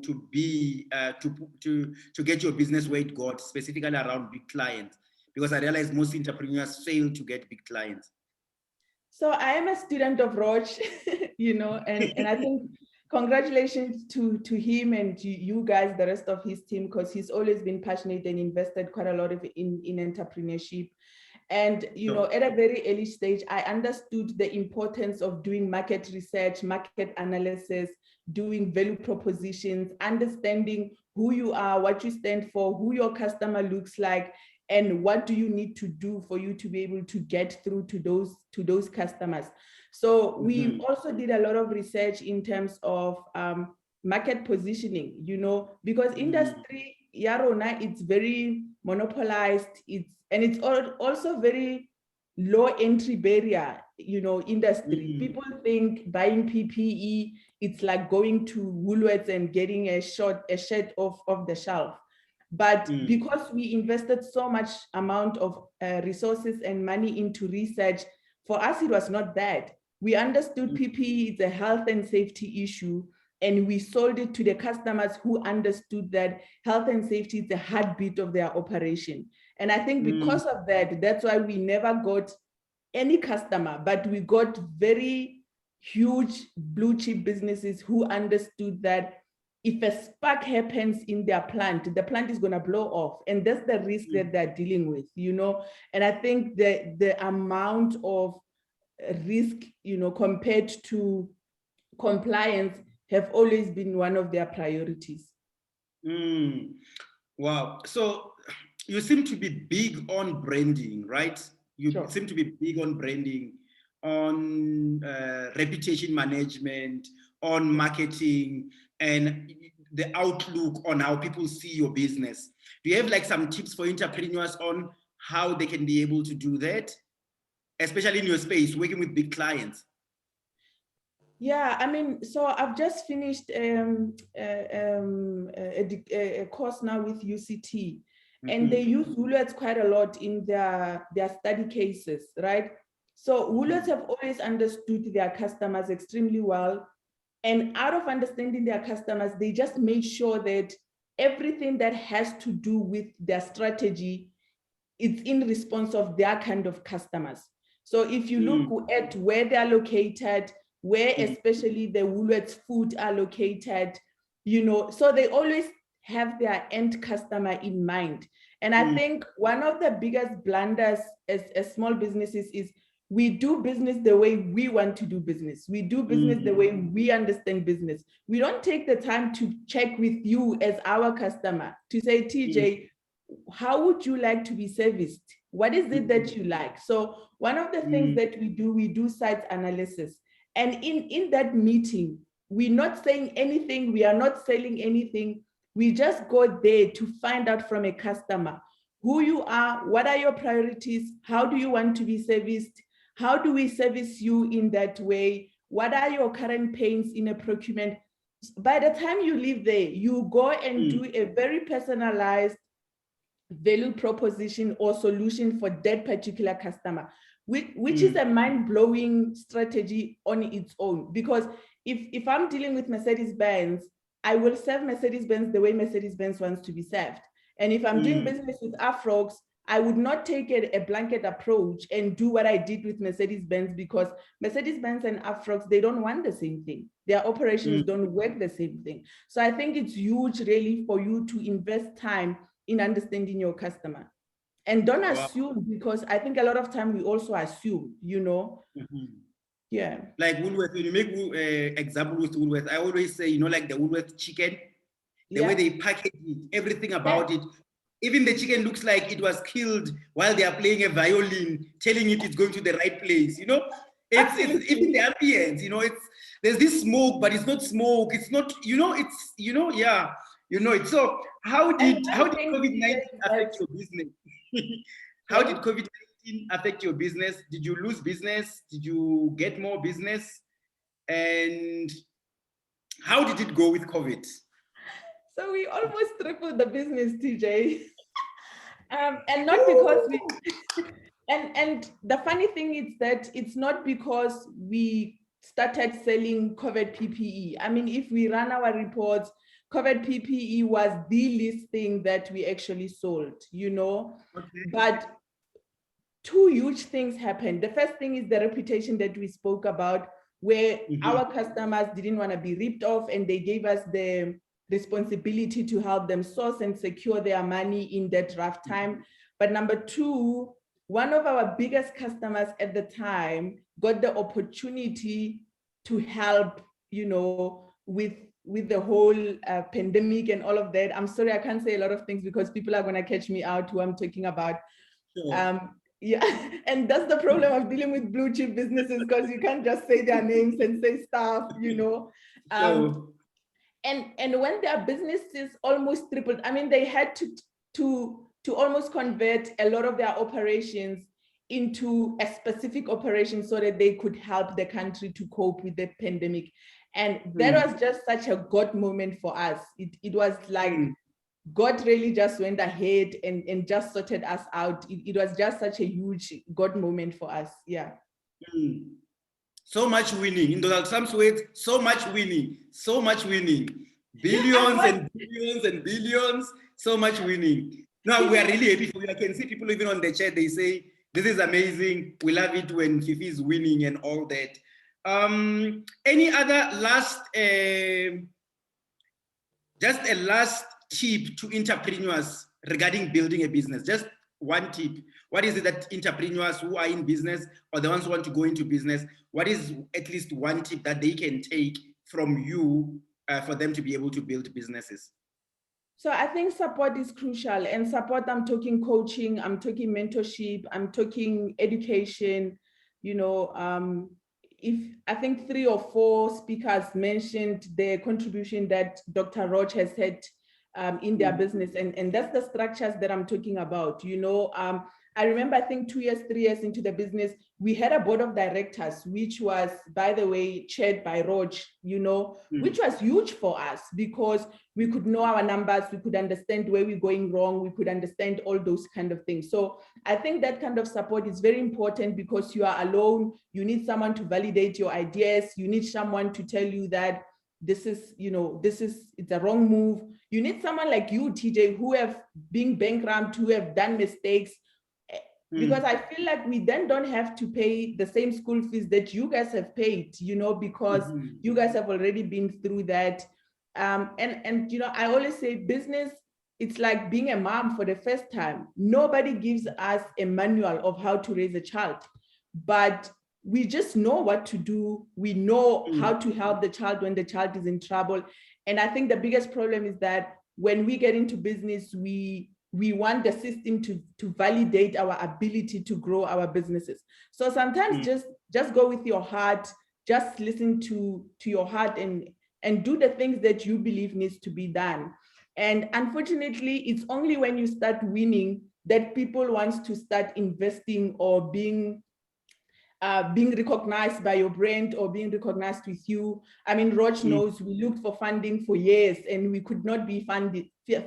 Okay, we were not fund friendly or worthy because PPE, it's just, you know, a low-hanging fruit and everyone is doing it and all kind of reasons why we could not be funded. And the minute you start winning, it's people who are coming now and say, we want to fund you. So I think entrepreneurs need to understand that people only start supporting you once you start winning. You know, in closing, I've recently just seen a documentary and this guy was saying to Sia Kolisi that nobody cares about anything that you have to do until you start winning. Only when you win, people will start wanting to know about your motivation or your story or anything else. And I think that's a reality that we need to really understand, that let us just decide to be winners in whatever way, in whatever, you know, circumstances. Let's just win and stop this thing of getting in the game to participate. Let's get in the game because we want to win. We've already made our minds that we're getting in the game to win the game. Yeah. Thank you very much, Fifi. I think this was so inspirational people on Facebook and on the chat, they're like, this is really, really, really inspirational. You can just stay around and we're going to have a panel discussion with you a bit later, but we learned so much so far. Thanks a lot. So much winning, so much winning. We really are loving it. We're going to just get to the last speaker for the night. Ladies and gentlemen, thank you for staying with us. Actually, before I get into the next speaker, this is not on the agenda. I have to punt Laura Center. Laura Center of Entrepreneurship and Innovation. Fifi is one of the products for Laura Center. I am one of the products for Laura Center. And you can check us out on lauracenter.co.za. You can see the programs that we do, the trainings that we have, and the mentorship. She spoke about the board. There's board of directors. If you do want board of directors into your organization, we do all those things. So please do check us out, lauracenter.co.za. Check us on Facebook, check us on Twitter, check us on Instagram, and check My Biggest Blunder on YouTube. Ladies and gentlemen, the next speaker is a good friend of mine. His name is Sanele, a founder and CEO of Thokozani Media Group. He's a serial entrepreneur, as well as he invests in other businesses with the aim of assisting the founders to grow them. Sanele is also an author and an inspirational speaker as well. Ladies and gentlemen, welcome to My Biggest Blunder platform, Mr. Sanele Zulu.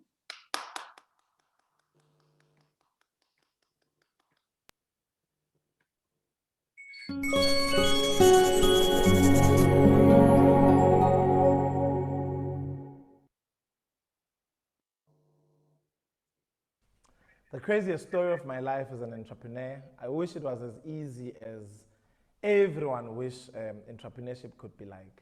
But it was back when I was starting up in business, and it was when I used to stay with my sister. I think this was most probably the seventh business that I was starting up. So I had a couple of blunders, that I had done, but I think this is my definite biggest blunder. And I think when I was still staying with my sister, I had attempted a couple of businesses, but this one main business takes the cup for me, because really what I had believed then was that I could easily become a millionaire. I think one time I was watching a documentary, and then this documentary was basically talking about how recycling is a multi-billion-dollar industry. And I was so inspired by it because I thought that I could basically become a millionaire, overnight, how I could convert trash into treasure, and how I could convert trash into money. And at that particular time, I was working at a shop called Shoe City. And I remember going back to the office or to the shop and saying to them, to my manager, can you please keep these boxes for me? I want to keep them, I want to sell them. And then, my business grew bigger than what I thought it would be when I was not even ready to, because then I moved from my shop to, other shops. The whole mall, basically, I was ready to take their boxes, because my main focus when I started was I wanted to do boxes. And I remember that really what happened then was that I didn't even have a car or a parky to basically collect these boxes and take them into my house. So because I was staying with my sister, then every evening I had a friend that would come and collect these boxes for me. I would ask my sister to leave work after work to come and collect the boxes at the mall.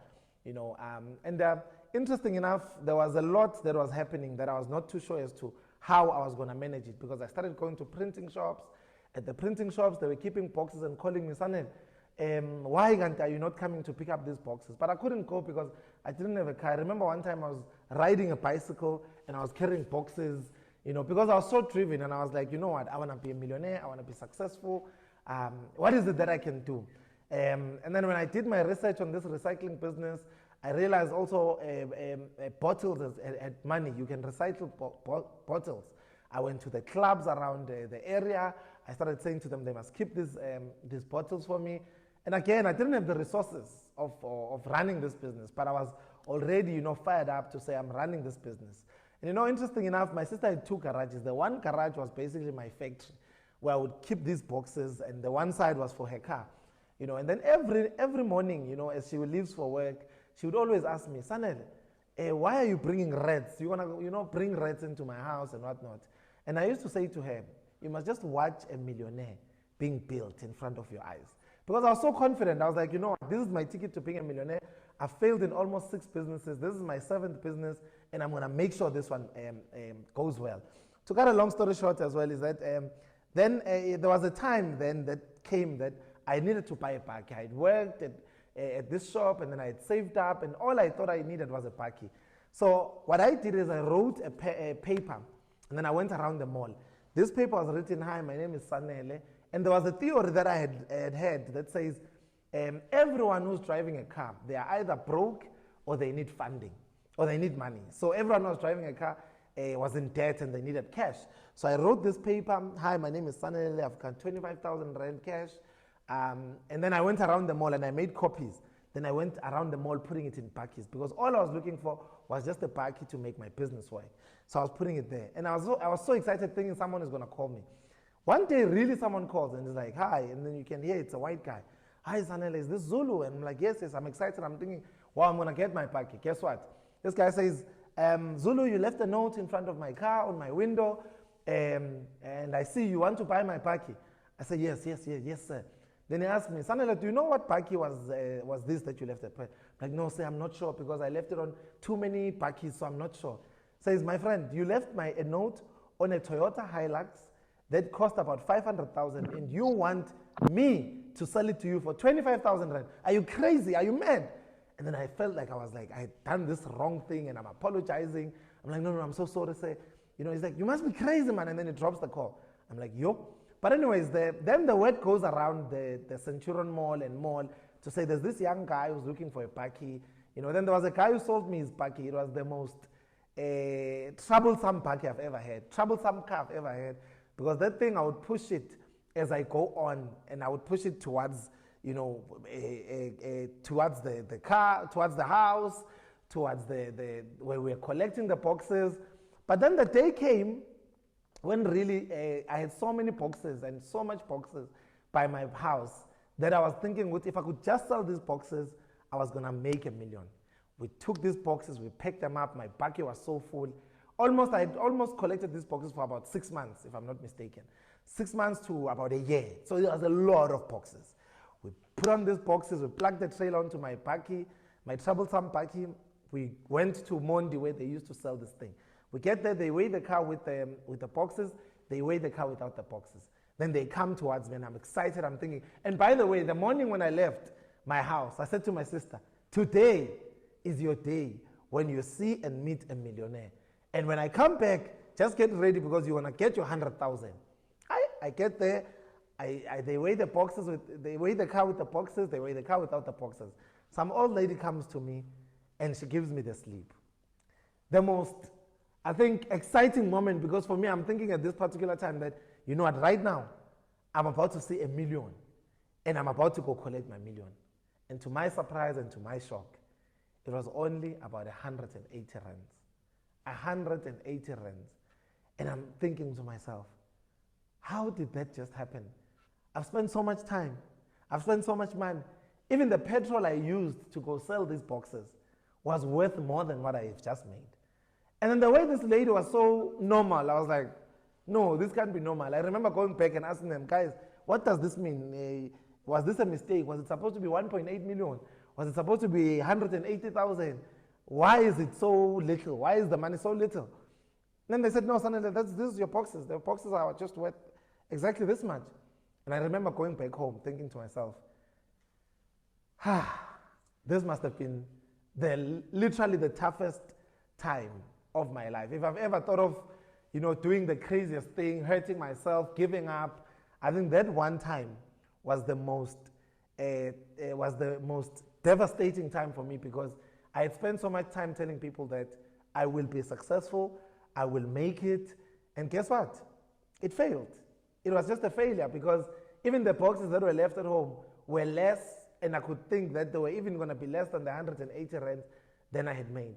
And right there, I made the biggest loss. I had invested so much money, you know, and to be exact, almost maybe about 150,000, because I had bought a car, I had invested in buying a trailer.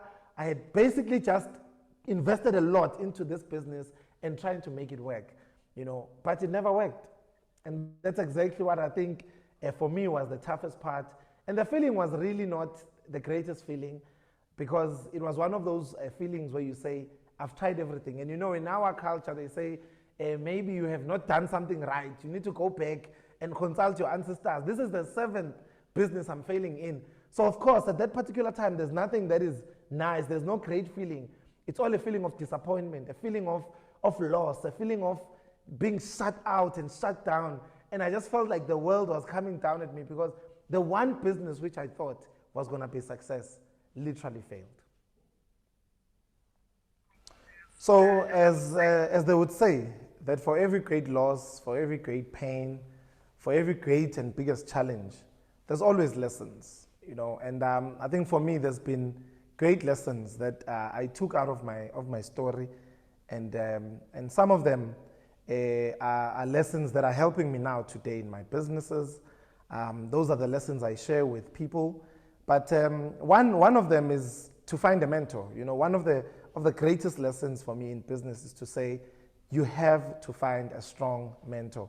You must find a mentor, because as I was driving back home, so disappointed, feeling shutted out or shut down, I realized that everything that I had been attempting in my businesses, I had never had a mentor.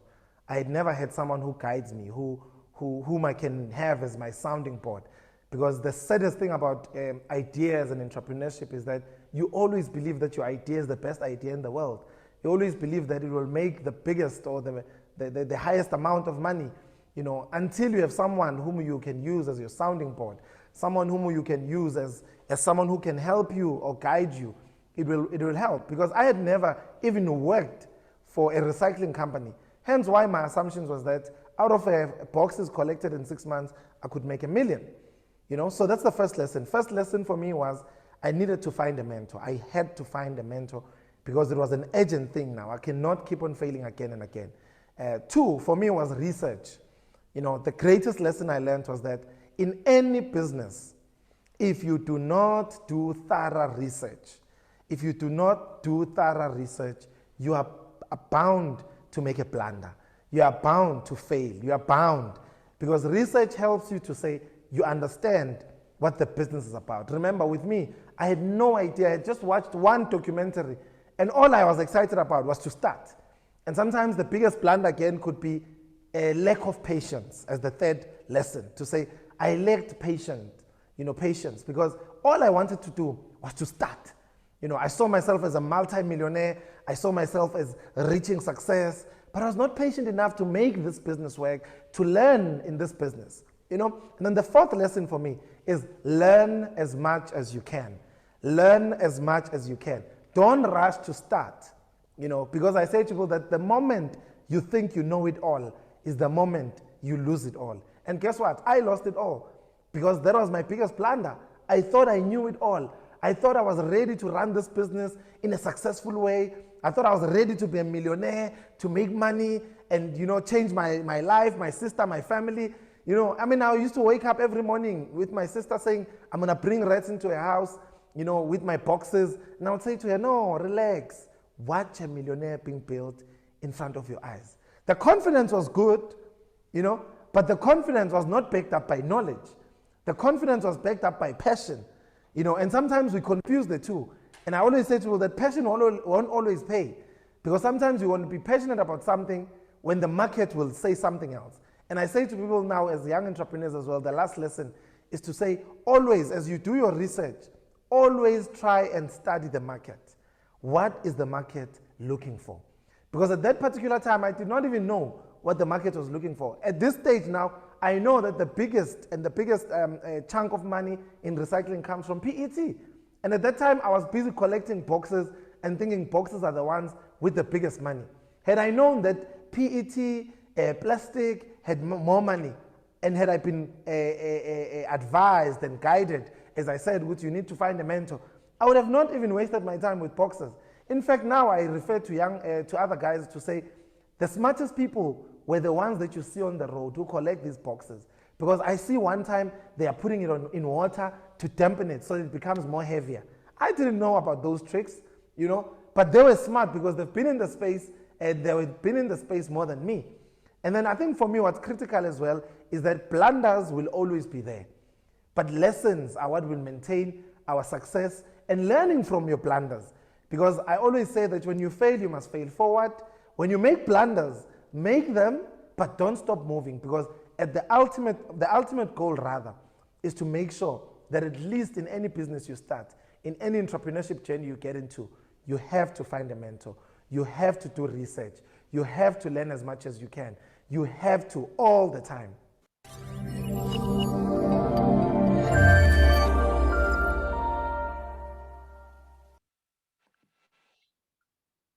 Wow, Sanele. Sanele. Ladies and gentlemen, that was Sanele. Interesting story. How are you doing, my brother? I'm good, thanks, my good friend. How are you? Good. Okay, first, people don't know that me and you are friends, but other than that, let's move to this. So, Sanele, you go to this place expecting to be a millionaire, right? Yeah. And then you get 180 rand, which is not even 200 rand. And then now, I want you to take us into your car. You are busy driving back. What's in your mind? What are you telling yourself? What state of mind are you in at that particular moment? By the way, at that time I didn't even have a, just so you know, and I was hoping that I was having a driver's license. So the risk I took driving to this place was that I didn't even have a license, but I put all my eggs into one basket to say, you know what? Once I become a millionaire, I give my sister 100,000 because I promised them was a 10% of my million. But as I drive back, it was so sad. I won't lie to you. I was saying to Roger that now I can laugh about it, now I can smile about it. But I think it was the biggest failure of my life, because if I've ever thought of committing suicide, it was exactly then. And this is true story. Because you see, TJ, when you've tried so many things, and Mina, I think my story was that I used to go back home in KZN and they would ask, Sanele, you failed so many times, or suddenly you always go back to Joburg, you don't even bring plastics at home, some groceries. What are you doing in Joburg? You need to consult Abapansi. They were even asking me to consult the ancestors, because everything I was doing, they say everything you touch turns into gold. With Sanele, everything he touched turned into failure, and so it was really, really bad. So my emotions were really high. I was teary. In fact, when I got home, I remember I cried because I said to my sister, I used my last petrol money, and I remember she gave me 100 rand to say, Sanel, don't give up. Here's 100 rand. Just go and fill up and see what you can do, so yeah. So you promised your sister 100,000. You promised her you're going to be a millionaire. You coming back, teary, crying with all these emotions. What is your sister's reaction? She laughed. She laughed because remember, with family, they never take you seriously until really the thing you are doing is serious. So she just laughed. She was like, oh, Sanel, you are such a big dreamer. And I'd always been called a dreamer at home with my friends, but I always said to them, guys, I'm going to be a millionaire one day, whether it's today or whenever. So she just laughed and she was like, Sanel, pick yourself up, try again. And that's all I had to do, was to pick myself up and try again. But what really helped me, TJ, is I found a mentor. And I found him at the right time when all else had failed. So just for the fun of it, what did you do with the 180 that you got? Do you remember what you might have used the 180? You know what? I'll be lying to you today. All I know is that I was so depressed. I didn't even want to look at it. I might have put petrol, maybe. But that car I had so many problems. I mean, with 108, I couldn't even fix those problems. But I'll be lying to you. I don't even remember what I did with it. But I most probably I would have put petrol. So you say when you took these boxes, you take them to Mondi, right? there were other boxes that were remaining. What happened to those boxes? Did you I burn threw them them out away. of anger? Did you I throw threw them them away? away. Yeah, I threw them away because literally, if I've said that I've given up on a business, that was the one business I confidently gave up on. With confidence, when you give up on something, you're like, because I mean, in my book, I also say that giving up is not an option, but sometimes you have to give up. If it's not working, you have to give up, because if you don't give up and you hold on to something that's not working, it might never work. And for me, it was that I realized too early or at the right time that it's not working, and therefore I must just let it go. And there's many entrepreneurs that are holding on to businesses for 5 years, 10 years. This thing is not working. They're just holding on to the passion to say, but I love it, and I'm hoping that one day it's gonna work, and it never worked. So I let it go, and I tried something else. So for me, this whole story, one thing that really stays at the back of my mind is the embarrassment, How did you deal with that? With just the embarrassment? No, the embarrassment was quite hectic, TJ, because I'll tell you that, you see, it's sad when you've been announcing to people that this thing is gonna work, and everyone around you thinks you're crazy, and it eventually doesn't work, and they agree with then you realize actually crazy. Exactly, they're like, Vele, you were crazy. Yeah, well, so it was so disappointing. I think I had to lock myself in the room. But you see, the other thing is that it's very tough when you don't have the right surroundings. At that time, it was a one-man show. I didn't even have friends that could say, no, Sanele, hold on. I didn't have the roaches of this world that when things go tough, they can advise you otherwise. No, I didn't even know about mentorship, man. I just read books. I would go to exclusive books, spend an hour reading a book there, hoping that I'll apply what Robert Kiyosaki is saying in terms of just push until it works, So it was really embarrassing, I must tell you, and it was not an easy time. That's why I'm saying that most probably the one time in my life I even thought of committing suicide. That's how deep it was. Sure. And you speak a lot about you wanted to be a millionaire. I wanted to be a millionaire. I wanted to be a millionaire. Where is this obsession of becoming a millionaire coming from? It came from poverty, TJ, because when you grow up poor, you wish that someday you can change the life of your family, the life of your mother, or the lifestyle and everything. So it came from poverty, one. Two, it was inspired by the books I was reading, and appreciating that at some stage I used to be a politician, so I was part of youth parliament, but I saw that politicians are just, they're playing a dirty game. Then I decided to be an entrepreneur. But I realized that for me to change the world, because I've always wanted to change people's lives, I realized that I needed to basically have money, so that I don't have to ask people for money to change people's lives. Therefore, the passion really came there. And it was not just about Sanele, but it was about the people that I wanted to impact, the people's lives that I wanted to change. And therefore, I said to myself, for me to change people's lives, I must be a millionaire myself. And therefore, that's where the passion came from. So let's get to something good here. How did you move from those boxes now to really becoming a millionaire at the end? Then I found a mentor, and it's a mentor that you would know very well, Lebo Kunguluza. And I think he came into my life at a time that I really needed someone to guide me. And some may know him, some may not. But I think one thing, TJ, that I walked into his office with was that I'm going to walk in here and not want money. I want knowledge. You see, the one secret for me that has been the greatest was that if you meet a great man, don't talk a lot, ask questions. If you meet a great man and a rich man, don't ask for money, ask for wisdom. Because the money may disappear, the money may finish, but the wisdom that they give you and the wisdom and the teachings that they give you can sustain you till death do you part. And for me, that was the one thing that I went in with, because I knew that the guy has made money.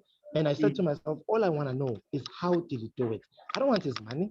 And many people that met the guy, by the way, he had a program called Talk, Talk, Talk. Many people that met the guy, they wanted the money. You see, but I told myself, they kept on dropping out because they would walk in and say, I need 100,000, I need 200,000. Me, I stuck around, TJ. I said, you know what? I don't want your money. Tell me what you know. I used to carry a pen and a paper every time I was with him, because I knew that the reason why I was there was for the wisdom, not the money. And really, TJ, after 2 years of being with him and getting no salary, and really things tough. As things were tough, the guy taught me how to hustle to pay rent. At some stage, my sister sold her house, the one I was staying at, and then I had to figure out how to pay my own rent, you know. And he taught me how to hustle to pay rent. Two, after 2 years, then we got a deal that was worth about 4.5 million, and that's how I made my first million. And he said to me, Sanele, for your commitment over the 2 years that I never even gave you a cent, this is the million that I'm gonna give you. It's yours. I couldn't believe it. And that's how I made my first million. And for me, it's always a great story because it's the truth that I know, and there's no better truth than that. Because after after trying so many businesses and nothing working, the one time I saw something become a success, it was really when I stood up to say I want to learn as much as I can, and I'm gonna be a sponge around this guy. And I used to take notes, TJ. You know, I always tell my team now at the office to say, guys, Mina, when I started business or someone who taught me business, I used to carry a pen and a paper all the time because I used to look for these nuggets, you know. And today I run my business with the principles he taught me, you know, and those are the business principles that I held on to, and my businesses have grown from them. That's interesting. And then what did you do with the million? Did you fire it up? Did you really celebrate? I've been suffering for long. I must really chow this one. What did you do with the million? Let me tell you the third thing about money, which many people on this thing know, is that money appeal. Money, you know, 6 months, a year down the line, you don't know what happened. I can tell you with my first million, I can tell you today, I don't know what happened. Because you see, financial literacy is not something that you must learn when you have the money. It's something you must learn when you don't have the money. But unfortunately, when you don't have the money, people chase the money and they don't get prepared. And I always say to people that it is better to be prepared for an opportunity and not have one than to have an opportunity and not be prepared. So when the million came, TJ, I blew it. I literally blew it. I could go home and tell a story on I blew it, on how I blew that million, you know. But the one thing that my mentor was saying to me was that I must buy a Range Rover. The one thing I'm proud of that I didn't do, I didn't buy a Range Rover. Because I said to myself, this million must sustain me for at least 6 months, for at least a year, you know. But I did a couple of positive things, but I can safely say that I don't know what I did with it because I literally blew it. Because I didn't know what you do when you have a million. I was not taught of investment. You know, I used to see my mentor with 7 cars in his yard. So that's all I knew. So someone wants to know, you spoke about a book. How can people get hold of your book or your books or any resources that you might need? Yeah, people can actually get a hold of my book by sending us an email. They can email Sanele at Tosaka, tosaca.co.za, or they can go to my website, www.sanelezulu.com. Then they can get my book there. They can also just send us an email. Yes, so your email is already put on the chat there, sanele at tosaka.co.za or sanelezulu.com. Thank you so much. This is such an inspirational story, and yeah, I mean, I'm really inspired, and I know how embarrassment gets to a lot of us. We don't know how to deal with it and all that. And I see the fact that you talk a lot about having a mentor. Have a mentor, have a mentor. And I think that's very, very imperative as you run your business, because business does not care of who you are. It's gonna hit you hard on the head, but you always need someone when you fall back you need someone to pick you up and all that. Thank you so much, Sanele. You can stay around. Thank you for the inspirational story. Really, really loved it. Thanks, TJ. Thank you very much. We're just going to get all the speakers back. Let's all have all the speakers back, and we can hear your final thoughts before we close. Can we just have all the speakers back into the platform? You can just open your camera. Our team is going to upgrade you, and we're going to just have your final words.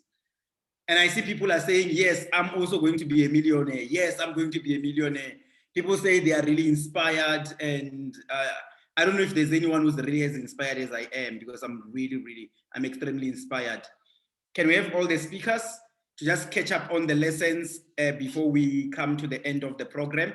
Just know that this program is sponsored by Laura Center of Innovation and Entrepreneurship.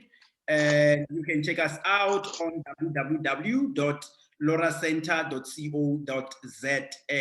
Check the courses that we do and mentorship that we offer, and obviously the board and other programs that we do specifically for entrepreneurs. Can the speakers just open your cameras? All the speakers, you can just open your cameras.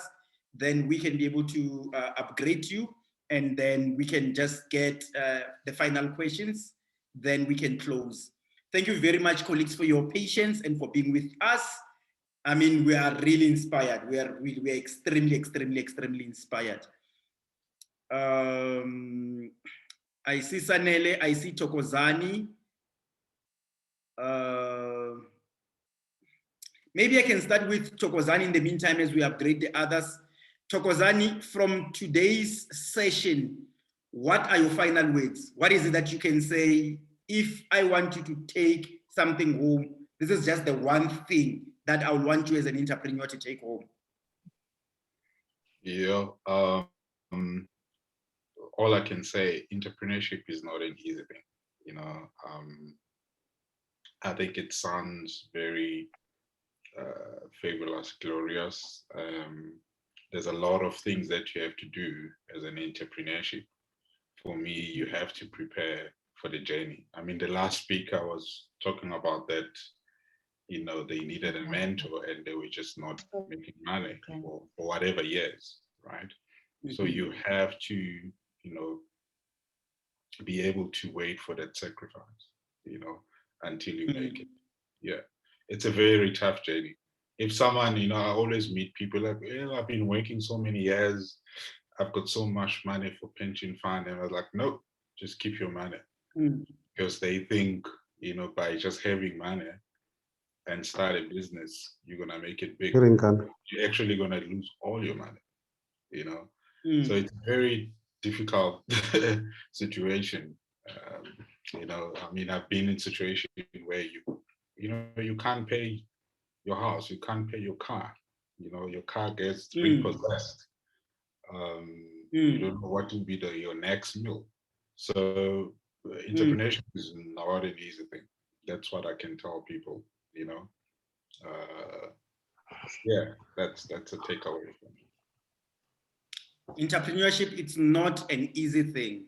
And I love that, because it's not. And I realize we glamorize it, we do it wearing suits and classes and on Facebook, #hustling, but the real ish is seen on the 25th when you have to do payroll and the money is not there, you know? Given, what is your Ligiza, what is your takeaway? If only one thing that you might want entrepreneurs on the call to take home today, what is it that you can say to them? Look, I think, you know, first of all, let me appreciate this session. It has been very, very interesting. I was taking so much notes. I'm so excited. However, I think entrepreneurs should understand that it's not easy out there. It's a jungle out there. So for us to survive, I think we should have that that drive. And you know, I've listened to many speakers here who especially the last speaker who mentioned the issue of a mentor. And most people are losing money when they start their businesses because they don't have mentors. And in actual fact, I think I'm one of those people who doesn't have a mentor. I just do my things, and for some reason I survived thus far without a mentor. And then I've learned a lot from this whole discussion that one needs to have a mentor. And I'm grateful that I survived so up to this far that without a mentor. So actually that's one thing that I took today, and I want to emphasize it to say I think you should have mentors who will guide us through this journey. And then I think I'm one of the people who learned something today, that after this session I must go look for a mentor who will sit me down, who will guide me so that I can better my business. And I think my business has so much potential to get to the highest levels if perhaps I can get a mentor. On my own, yes, I did what I could, but I think I need to add more into the business. And by adding more, I mean getting a mentor and doing things much better than I was doing. 100%, because maybe you grew to this point, but if you had a mentor, you would have maybe accelerated and became exponential. And we'll be talking billions and billions and billions, and franchises maybe nationwide. Philile, I'll be a millionaire. what is the one thing that you would want us to take away from your session with Dr. Roche? Well, for me, it's firstly, I'll just repeat what everyone has just said briefly. Nothing beats having to believe in yourself and also believe in what you are taking to the people out there. I mean, if you cannot sell your idea to yourself and you don't have confidence in it yourself, then how else do you expect people to be able to sell into or be sold into the idea? So have confidence in yourself and in the product that you're selling or the passion that you want people to receive from you. And number two, mentorship. Two minds are better than one. As much as the ideas, they come to you as an individual, but having to sit down with someone and put these ideas on paper and on the table and get different perspectives from different minds is definitely what will take one very far. And especially in the entrepreneurship space, what I've noticed also is that a lot of people are scared to share their ideas in case someone decides to take the idea and run with it and become successful with it. Yes, there is an element of a risk there, but having to share that idea, having to protect it also at the same time, but two minds are better than one. It will definitely take you very far. It will take you to your next point quicker and faster, through genuine mentorship. Yeah. Thank you very much. Sanele, your last word before Fifi. Thanks, TJ. My last word is that, first of all, you look very great, my friend. Your suit there and your glasses, they make you look like Dr. Roche. You are a doctor. I'm trying that. I'm going there. So the first one for me, guys, is that first of all, we need to corporatize our businesses. No matter how small your business is, start thinking of how do you corporatize your business. Have a board of advisors. You need people that you need to be accountable to, because sometimes, TJ, we chow this money, we chow it because there's no one we're accountable to. We think the money, we think the business money is our money. Therefore, we swipe at Woolworths with the business money. And it's not our money, it's the business man. And we're supposed to take the salary from. You buy a nice suit at Zara, TJ, with the business man, and you swipe and you get confident, and it's not your money. Three is that I always have this controversial talk that says passion over market. Passion does not always pay. TJ, I've been a public speaker for as long as I can remember. That thing has paid me close to, and you disagree because I know you're doing well, my friend. But me, I tried it. It never worked. I was passionate about it, but passion does not always pay.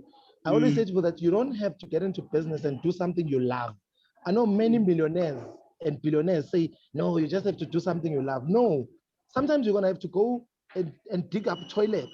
You don't love it, but that's where the money is. You follow the money if you're in business, because business is about profits. It's really not about the passion. I know that Roger will disagree as well to say, no, business is about passion. I think business is about money. We want to make profits, not we want to celebrate our passion. I love sewing. So you know what? If sewing is failing, will you stick with that passion? Or if the market is saying, we don't want your sewing business, you're going to change. As you see now, I'm wearing a hat. I'm into farming. I'm into business of borehole drilling. I never loved it. I love changing people's lives, but that's where the money is. And guess what? I'm following the man. Yeah, well, last one is that we start small. Start small with everything that you do. You don't have to start big, guys. You can think big, but start small. Start with the 10,000 rand, 20,000, because some dreams, they die because we dream too big, TJ. We dream of, I need $1 million to start. Why didn't you say you needed 10,000 rand? I mean, I don't invest in anyone who says I need $1 million to start. I invest in someone who says, I can turn your 10,000 rand, Mr. Zulu, into 20,000. It must be practical. Our businesses must be practical. This thing of dreaming and wishing and thinking, and you know what? We don't impress each other by dreaming. We impress each other by action. Therefore, the more we act on our business, the better. So those are my last words to the entrepreneurs. Thank you very much. Royce is saying passion is important, but passion doesn't pay the bills. So that's we it. That's it. we get money That's it. because money pays the bills, and we all agree on that. It's on the money. The money must pay the bills. You know, Fifi, your final words. Yes, TJ, I'm sorry that I can't be on camera. I tried to rush home, so I'm literally next to the road just so that I can be part of this. So I think for me, thank you for organizing this with Dr. Raj. I think it's a huge privilege for me to really share the stage with such inspirational entrepreneurs who has paid the price, really, you know, to be here. I think for me, two things: authenticity, right? And I think it's a word that's overused and it sounds almost cliche. But really, there's only one Refilwe Sebothoma, and we will never find a copy of that. You know, I think people need to be comfortable with who they are, where they come from, and their blunders, you know, because I can't change where I come from, TJ, right? I didn't choose to be born out of the circumstances that I was born under, but I can certainly change where I'm going. So let us stop trying to be other people. Find out who you are, do you, and just be authentic, because people buy real, you know. The second thing for me, I think, is just spend time in self-development. And self-development for me, it's not going to UCT or going to VETS. It's about being part of LoRa, you know, it's about being part of a session like this. It's about making sure that you keep learning, you keep bettering yourself, and you keep growing, you know, and also put measures in place that helps you to identify very quickly when you're getting complacent, when you're getting too comfortable, and all of that. So I'm personally not a big fan of celebrating too quick and too long, because I feel like sometimes we get a small winning, and I'm not saying we shouldn't be celebrating winnings, but you get a small winning and you take the whole year to celebrate it. By the time you are done with celebrating, people are 10 steps ahead of you in your industry, you know. So I think let's just keep pacing, let's keep understanding the industry. Know your game. You really just can't win the game if you don't know the game. Thank you very much.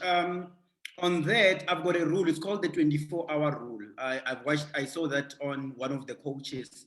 So if anything good happens, I have 24 hours to celebrate. If anything good happens, 24 hours to celebrate. If anything bad happens, I have 24 hours to cry. After that, I must move on.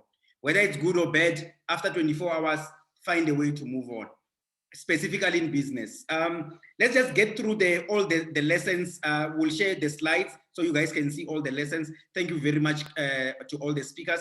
And the lessons for tonight are as follows. Communicate with your partners and listen to their advice. Differentiate. If you're taking notes, please just make sure that you take the notes from the whole program. So we try to put everything together. Differentiate yourself. Don't do what everyone else is doing. Focus on what you do best. Garden cafe instead of a pub. That was from Given. And the second speaker was follow your passion, stick to your principle, treat your art as business.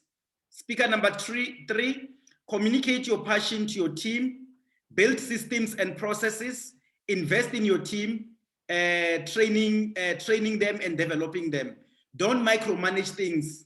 Let them achieve the results on their own. The whole idea is to get the results.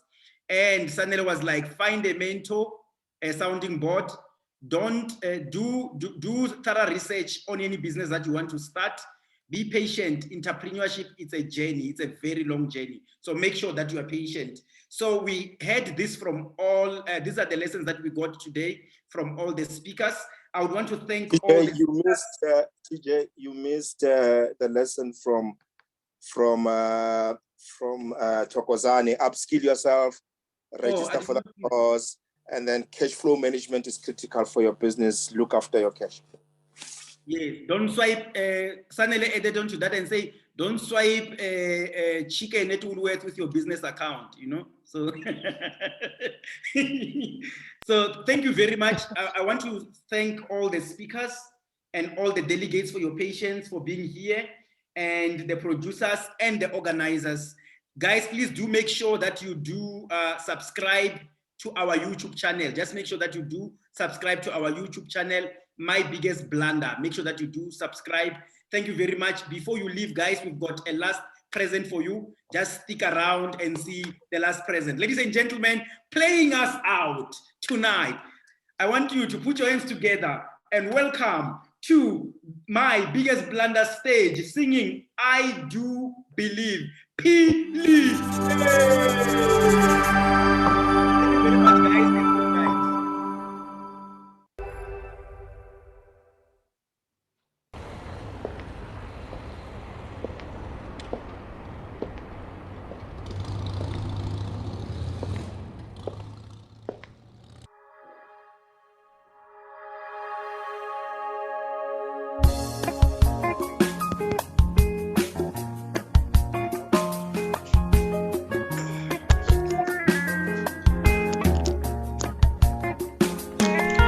Oftentimes in our needy lives, that which we seek for often lies deep within us in our lives.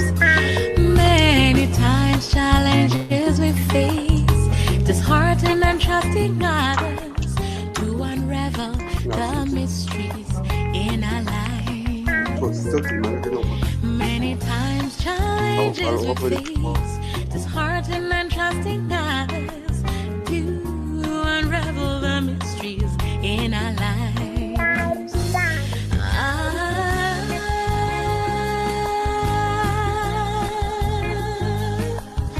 The power we seek is right within.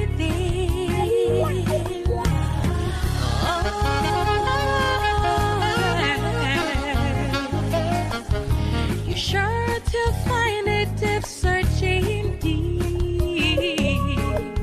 I am all that I am, and I know that I can make it. I do believe.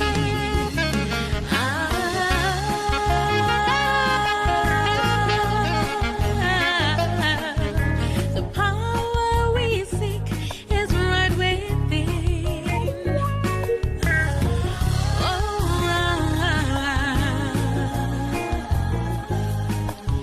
You're sure to find it if searching deep. I am all that I am, and I know that I can make it. I do believe. I am all that I am, and I know that I can make it. I do believe.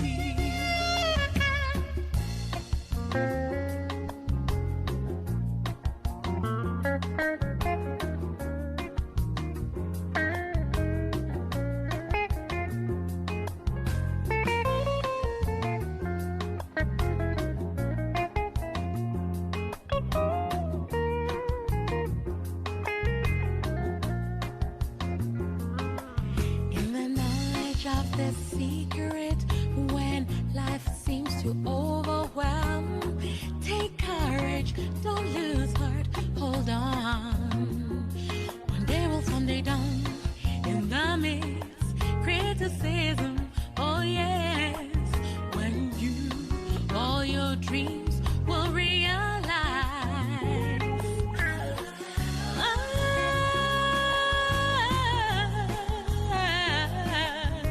The power we seek is right within yourself.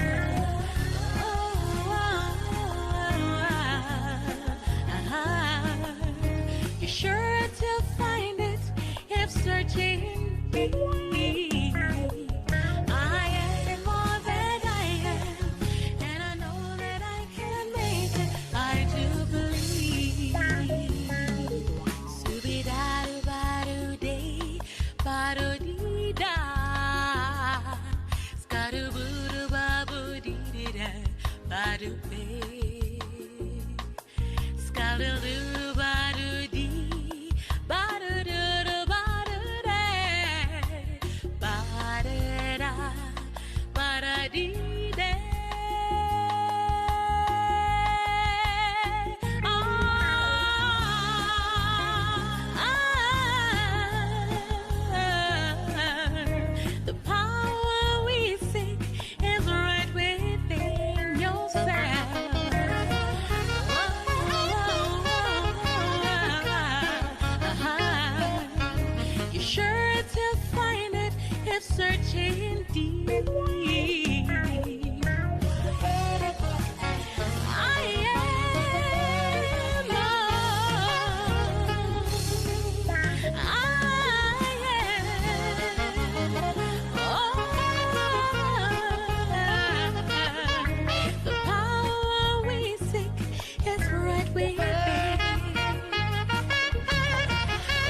you sure